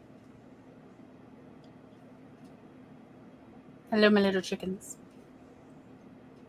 And back we are here for the third hour. I'm tired. Time to wrap up. All right, say the thing you said just a minute ago. Like not even 90 seconds. So the real thing I wanted to get at here, out of this whole thing, was simply to get the concept across to people that when doctors tell you all the horror stories of your child's neurodivergent, take it with a grain of salt. This is not what they do and interact with every day. This is not what they're used to seeing, the results of over 30 and 40 years, which is what it really takes to appreciate what late blooming is like. And that is most neurodivergent people. So do not take it the way, God, so many of them, of it's not a death sentence. Here's the tragedy. Your child be different. Oh. Here's the tragedy of your child's entire future that you are now going to have to deal with. Now you must mourn that they will never be a full member of society. Like, oh, good Lord. The drama of doctors, yo. Yeah, really. You should hear the stuff Gloria and I have heard from parents. And by the way, it's not even, this is just stuff 40 years ago, Glory. This is outdated. This is stuff I was still hearing from parents with newly diagnosed children at the library. So in the past decade. In the last 8 years, this is what I heard. They're still toting out this kind of, oh, your child, which is why also we say that the main group that everyone talks about publicly with autism is a hate group, because they literally hate people with autism. They view autism as something to vilify. Anybody who thinks autism will ruin your marriage is not loving on autistic people or autism in general. That autism is like a demon under your bed seeking to destroy your marriage. Real commercial. Yeah. We are not exaggerating because we're not good at exaggerating. It turns out this is one of our. This is something that I don't know that we're ever going to get better at. We're not good at exaggerating. It's kind of a problem. But it's not what they do, because unless you're like our families who have grown up with autistic people for generations and neurodivergent people, it's so many different kinds of neurodivergence. You haven't seen the way the outcomes end up. And heck, even if it is someone who has more traditionally classical, what's the nice way to say special needs now? Challenge? Challenge, like with Down syndrome and other similar things, like make it harder for the brain to process. Sure. Again, I've met so many of them who are fully functional in adult life. I was told when I started the education program, I took a sabbatical in the middle. And so it actually took me a very long time. It took me 8 or 9 years to actually get my bachelor's degree in education and child growth and development, and because I took several years off in the middle is what happened. But anyway, when I first started, they were saying things like, if you're old enough, you've heard about crack babies who were whose mothers used crack while they were pregnant with them, and how these crack babies were always going to need assistance and they were never going to be fully independent adults. And in that sabbatical of 3 or 4 years I took off in the middle, I actually met a full-grown crack baby. She told me, oh, I was a crack baby. And I was like, oh, really? Because you are nothing like my textbooks warned me about. And she was like, oh, no. She's like, she did do that, but she's like, no, I know exactly what they talk about. Absolutely. And she's like, and not to say that I did not have trouble as a child. She's like, oh, I literally did not learn how to run till I was 12. And I was like, when you say you didn't learn how to run, how does one learn how to run? She's like, she would literally the legs would get tangled while she was trying to run, and she would literally fall on her face. I mean, she got injured more than a few times, and she showed me the scars on her head. just from trying to run as a child when all the other children were running. So, however, by the time I met her, she had 2 children herself and was also in the education program with me when I went back. That was how we'd run into each other. And and so, yes, she did have a brace on one leg that she used pretty much anytime she was walking around our campus, because it was a big walking campus. That she needed, but she didn't have to wear her brace like at home when she was doing the dishes or cooking and stuff, she said. Most of the time. It's just when she was really tired, she wanted to be sure she didn't fall. But like, she had built her living room and her kitchen to be very padded, so that if she did trip and stumble, whatever she ran into did not have sharp edges. She's like, so it worked out really well when I had children because everything was already childproof. So again, it's really, I think, more when you're neurodivergent, because crack babies are actually part of neurodiversity, are part of the neurodiversity umbrella. No matter your kind of neurodiversity, it's more about attitude than anything else, because the brain and the body will develop on their own path, on their own schedule, however they were always going to do. And no amount of stress is going to make that change. It's not going to make it go faster. It will make it go slower, but no amount of stress or worrying about it or anxiety is going to make it happen faster or sooner or better. So an attitude, a positive attitude about, look, this is who I am, and I'm taking my sweet time because good things come to those who wait, is the best attitude to have when you are, working with or raising a neurodivergent person. And to just otherwise, just let them be them. Children will tell you what they're ready for. And all you have to do is listen. All you have to do, I swear to you, all you have to do is listen. Children will tell you what they need, and then you just provide that. And you occasionally show them something they haven't said they need, but so they know it exists, so that when they are ready, you can then do that too. Maybe your kid doesn't have the hand-eye coordination to actually really help you in the kitchen. So guess what? Here's your chair. Keep mommy company. Keep daddy. Keep your parent company while I do everything. And then ask me anytime you have a question about what I'm doing. And you never know. They also could be someone who's really good at planning. Yes. I mean, you were really good at planning. Well, when I was 6 years old, this was actually not that long after Mom and Dad got me out of the institution. Mom sat me down and said, here you are old enough to help with the budget, and taught me to start balancing her checkbook and to start figuring out how to make a monthly budget. And I'm like, because I had asked one too many times for another strawberry shortcake doll. Is what happened. I had my lemon meringue doll, okay, which I love, y'all. I love lemon meringue, but I wanted strawberry shortcake. Or no, I'd already gotten strawberry shortcake by then. I got strawberry shortcake for my I got lemon meringue for my 3rd birthday, because we lived in Dallas. I got strawberry shortcake for my 5th birthday.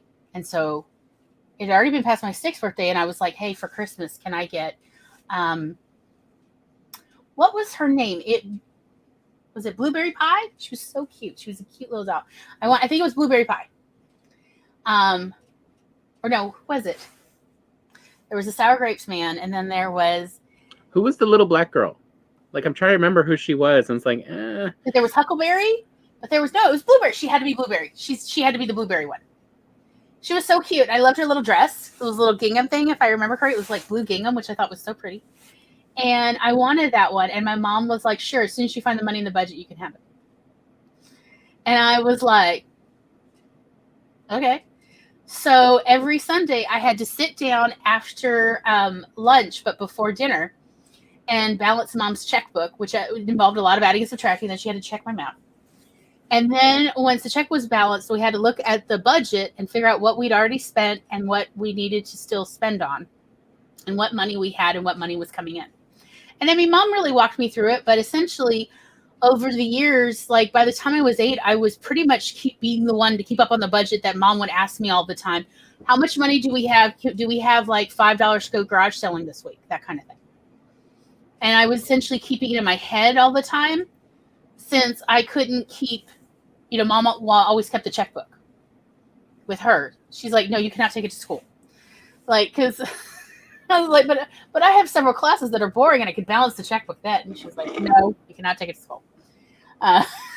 She was afraid I would leave it somewhere or other people would see it. I think is actually what she was concerned about. So yeah, I still couldn't tie my shoes at 8, but I was already, the one who was not only balancing the checkbook and keeping up on the family budget, but keeping it in my head as well. Even though I still didn't have the times tables done. But Mom said, like, you don't need to do times tables to do the budget. So it's just letting your kid show you what they're capable of and giving them that space. The thing that I think is absolutely the worst for neurodivergent children is parents who coddle their children. Parents who don't let their children struggle or stretch. Oh, it drives me nuts.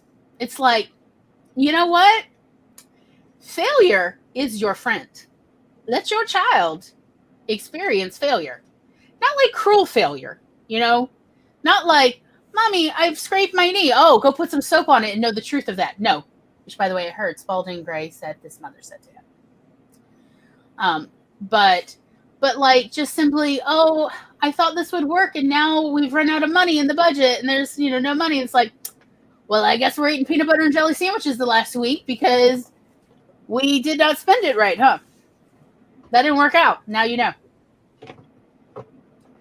Of like, now you're, or like what ended up happening by the time I was 8 was like, I had to then also start planning my brother and sister's birthday parties. Where are we going to find money for that? We're never going to have enough money for Glory to get the Blueberry doll. I am so salty about this. I am a 40-plus-year-old woman. I still never got the Blueberry doll. So this actually brings up career 6, or really, pre-1, that also happened around this time that I don't think you've ever mentioned. What? So, like every kid in the 80s, during the summer, you had a lemonade stand. And what happened when you realized you weren't making enough with the lemonade stand? What did you do? I don't know. What did I do? You went around to the other lemonade stands. Oh. And you organized them to, again, have a more standardized pricing, sharing info. Some children selling full solo cups for a penny. I could not compete. So I went around to every other lemonade stand and I literally sat there with my paper and I went over their budget. And I said, you're not making a profit. And 2 of them were like, I don't need to make a profit. My mom or dad just wanted me to do this. And I was like, oh, why do they want you to do this? They said, so that I would know what hard work it is. I was like, well, you can work for me. And then you don't have to be in charge of all this. And I have everything set up. So the 2 different kids who did not care about profit ended up working for me. And they apparently enjoyed that more. Because they didn't have responsibility. So they just had to do what they were told. And then the other 3 kids who were trying to make a profit. Future cashiers. Look, we need cashiers in this world. Yes. People who enjoy like pouring the cups, taking the money, saying thank you, have a nice day, seeing return customers going, oh, hello, Charlie. It's lovely to see you. Can I give you another cup? We need those people. Those people are important. Mm-hmm. And, they're helping establish relationships. And that's where I learned a lot about customer service, actually, was from those 2 kids who were more middle class, who did not care about profit because they had every toy they ever wanted. I'm not salty. But, whose parents just said they had to do this. So they worked for me. And I paid them in used toys, which actually worked out well. And then the other 3 kids who were one was a family of daughters, and they were actually trying to save up for dresses. They needed something, I don't know, to be in some pageant, something. So they were really doing real fundraising, and they were, if anything, relieved that they could then raise their prices to a reasonable amount to have a real profit, because they were genuinely concerned that they were like literally making nothing. And the other 2, out of the other 3, that the other two were also relieved we could just we all agree on our pricing. And if anybody criticizes, we explain we've gone over the budget, and I gave them all a copy of their budget that I worked out for each of them on the cost of all their supplies, including cups and everything. Some of them did not have a cost for cups because they were using cups from their house that they were washing. So I went over, and that's labor instead, since they don't, that's not part of their overhead. And I showed them that they can make more money if we all agree to the same pricing concept. And then they came to me and said I was charging too little and we all needed to raise our prices. Story of your life, Glory. Yeah, and I was concerned that we wouldn't sell as much. So then I had to come up with a 2-tier system. 20 cents officially, but if you don't have it, you could like run errands for us, and then it's only 15 cents a cup. And that worked out pretty well, actually. And then I was introduced to church fundraising, where you freeze those little 3-ounce size, the bathroom cups. Y'all remember those little Dixie cups? You make strong Kool-Aid in them. So a little less water, a little more sugar. And you freeze them and you sell those, and you can sell those for 25 cents for one or 50 cents for 3. Oh, you will sell that out in the summertime. Children will take, because you just pop it and you can just nibble on it. And then what we did, we just divvied up all the colors. So each stand sold their color of frozen cups. And we also divvied up the cost of a box of Dixie cups that way. I remember my stand was red. And then the girls who were fundraising for pageant dresses, they were orange flavor. And the new kid was grape flavor. And the kid who only did it once in a while then was stuck with lemon lime. That was Carrie Lovelace. He wasn't as committed, I'm just saying. So, yeah, like, I still couldn't tie my shoes back then. I was still wearing Velcro shoes. So, hence, yeah, there was, even back then in the 80s, there was this prejudice about Velcro shoes or for, like, the slow kids. There I am walking around in my, do y'all remember, what was it? What was that cartoon, that one I loved so much, where everybody was under the sea, and they were all, like, different sea creatures, and they had, snorkels? Like, snorkels, that was it. I was like, what was that? Yeah, I had snorkel Velcro shoes, which I loved, because you could change out there was a little Velcro patch that you could change out which snorkel was on your shoe. I loved it so much, y'all. And so they're like, wait, the kid in the Velcro shoes, that was how I was referred to. The kid in the Velcro shoes is organizing your lemonade company.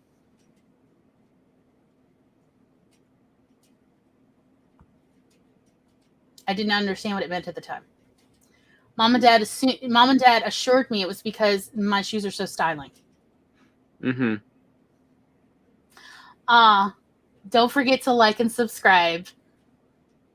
He's so cute. I can't wait for him to be old enough to like have his own little YouTube channel we can all watch and like comment. So, yeah, I had other skills. And so when I was teaching, there was a SPED class, a middle school / high school. It's a bridge over class.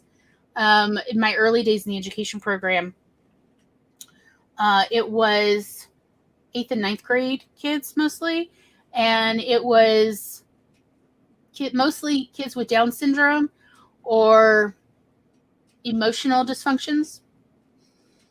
And I remember they put me with the kids with Down syndrome because they're like, yeah, the emotional dysfunction ones are for the master student story.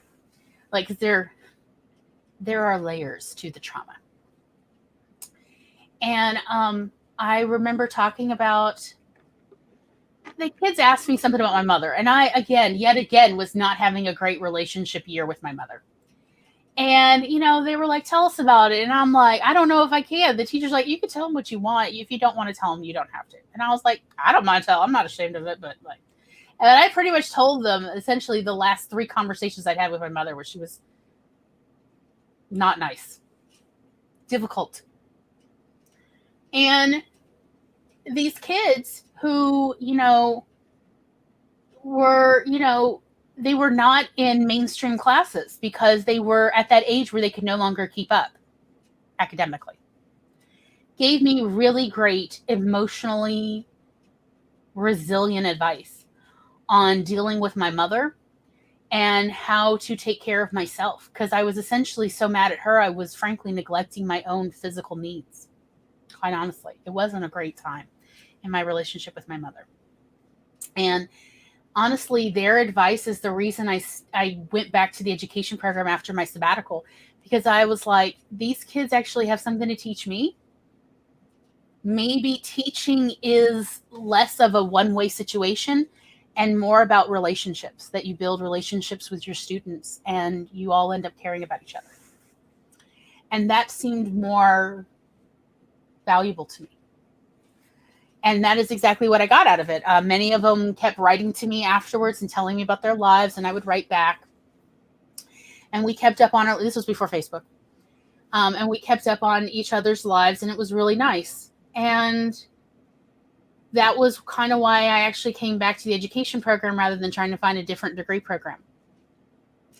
But what I also gained out of it, and I told my mentor teacher about, of the way they talk, about SPED in the education program is like, these kids are never going to graduate with a high school diploma. They'll be lucky if they can get fast food jobs, which means they won't ever be able to truly fully support themselves, let alone have a family. Da-da-da-da-da. And I said, which now that I'm here teaching, that seems like BS, because I just got really good advice from a bunch of 8th and 9th grade students with Down syndrome about how to navigate my landmine of a relationship with my mother, as well as taking care of myself. And they gave me some really good advice about, when you've had a hard day, go take a bath and do not listen to your husband. And I'm like, good point.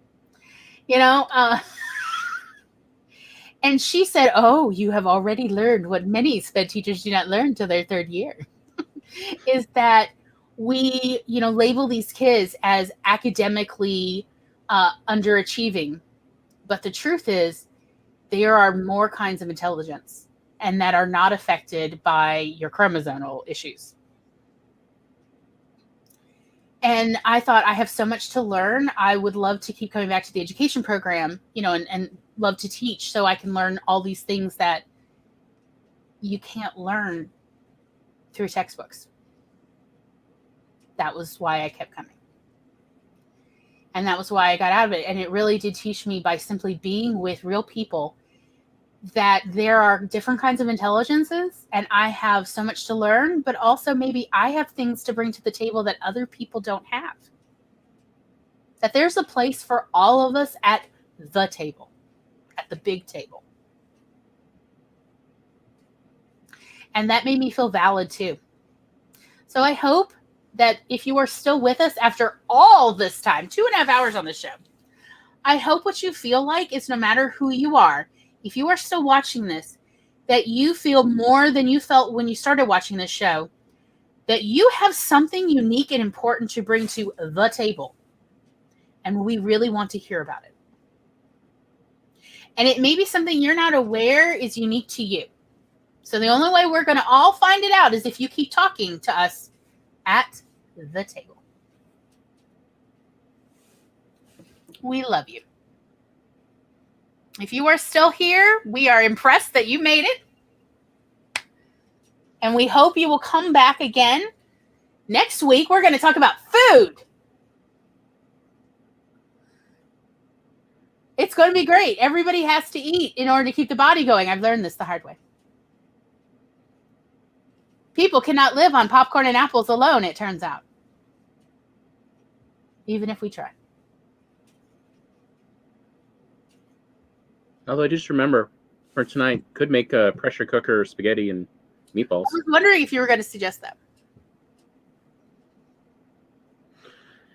Eventually when the brain works out. Do we have some ground meat or anything to put in there? I've got all those meatballs I made. They're in the Oh, freezer. that's right. I forgot. I haven't been able to find them. So yeah, we could have spaghetti and meatballs since you made those meatballs. So yeah, we're going to talk next week about food. Everyone come prepared. Come prepared with your recipes you want to share, or the food you want to talk about, or the tricks or your hacks. We want to hear your food hacks. And we want to hear your food tricks, your shortcuts. Come share everything that you are like, this helped me. This has changed my whole system. This brings me pleasure. This brings me health, whatever it is. We want to hear about it. Okay? So, and if for whatever reason you know ahead of time you're not going to be able to join us, please feel free to send it to us early. And we will share it on screen when we're live, if you're unable to join us live. We absolutely want to hear about it. So let us know, please. Tom, did you have anything more you wanted to say? Other than we're going to have spaghetti meatballs tonight? Yeah, pressure cooker spaghetti meatballs, y'all. That actually was what I was saying. I was actually thinking about the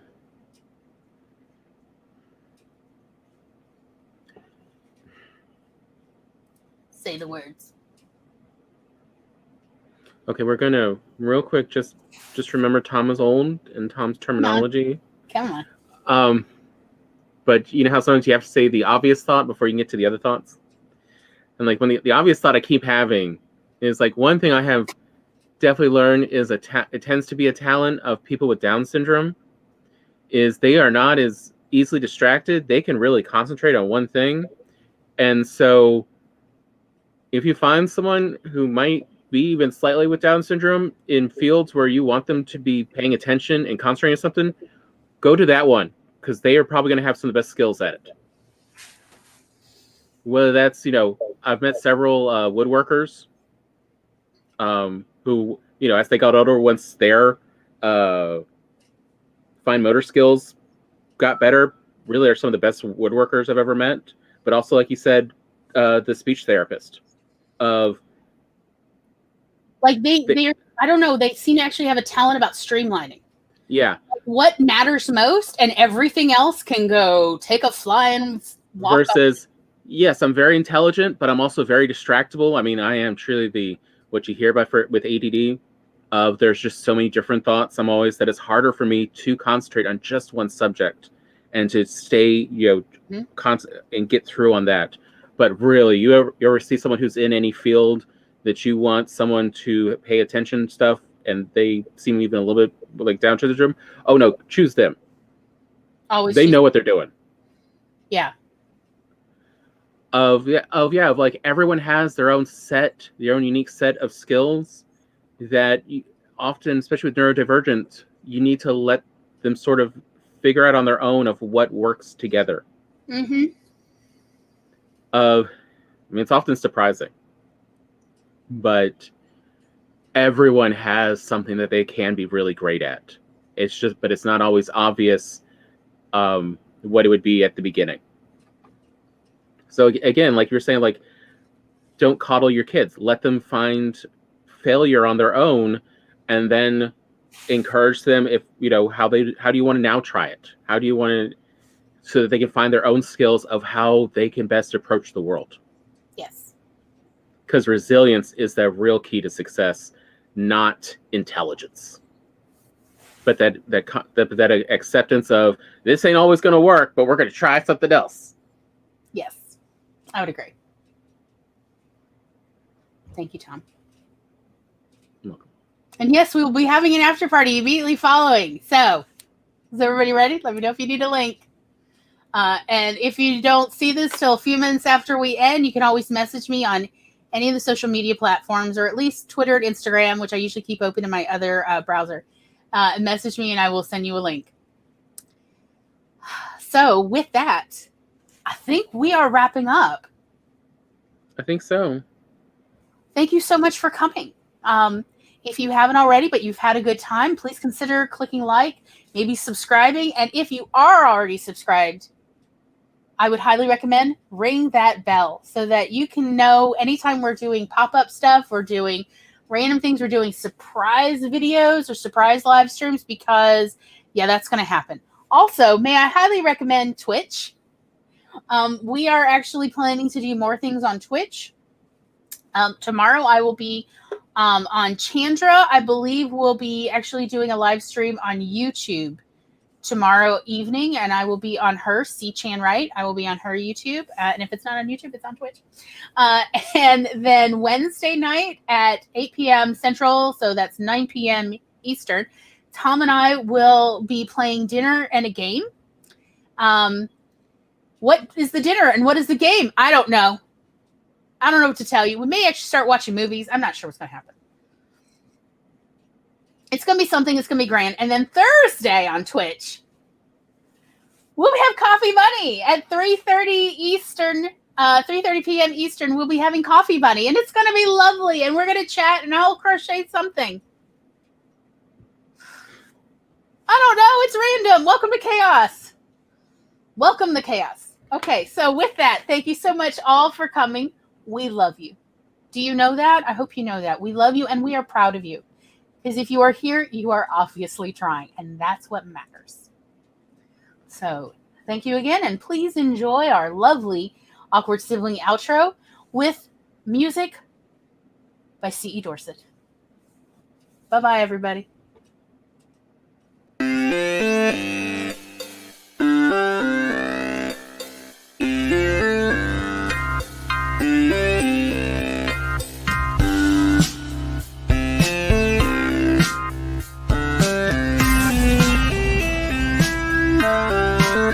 Hey.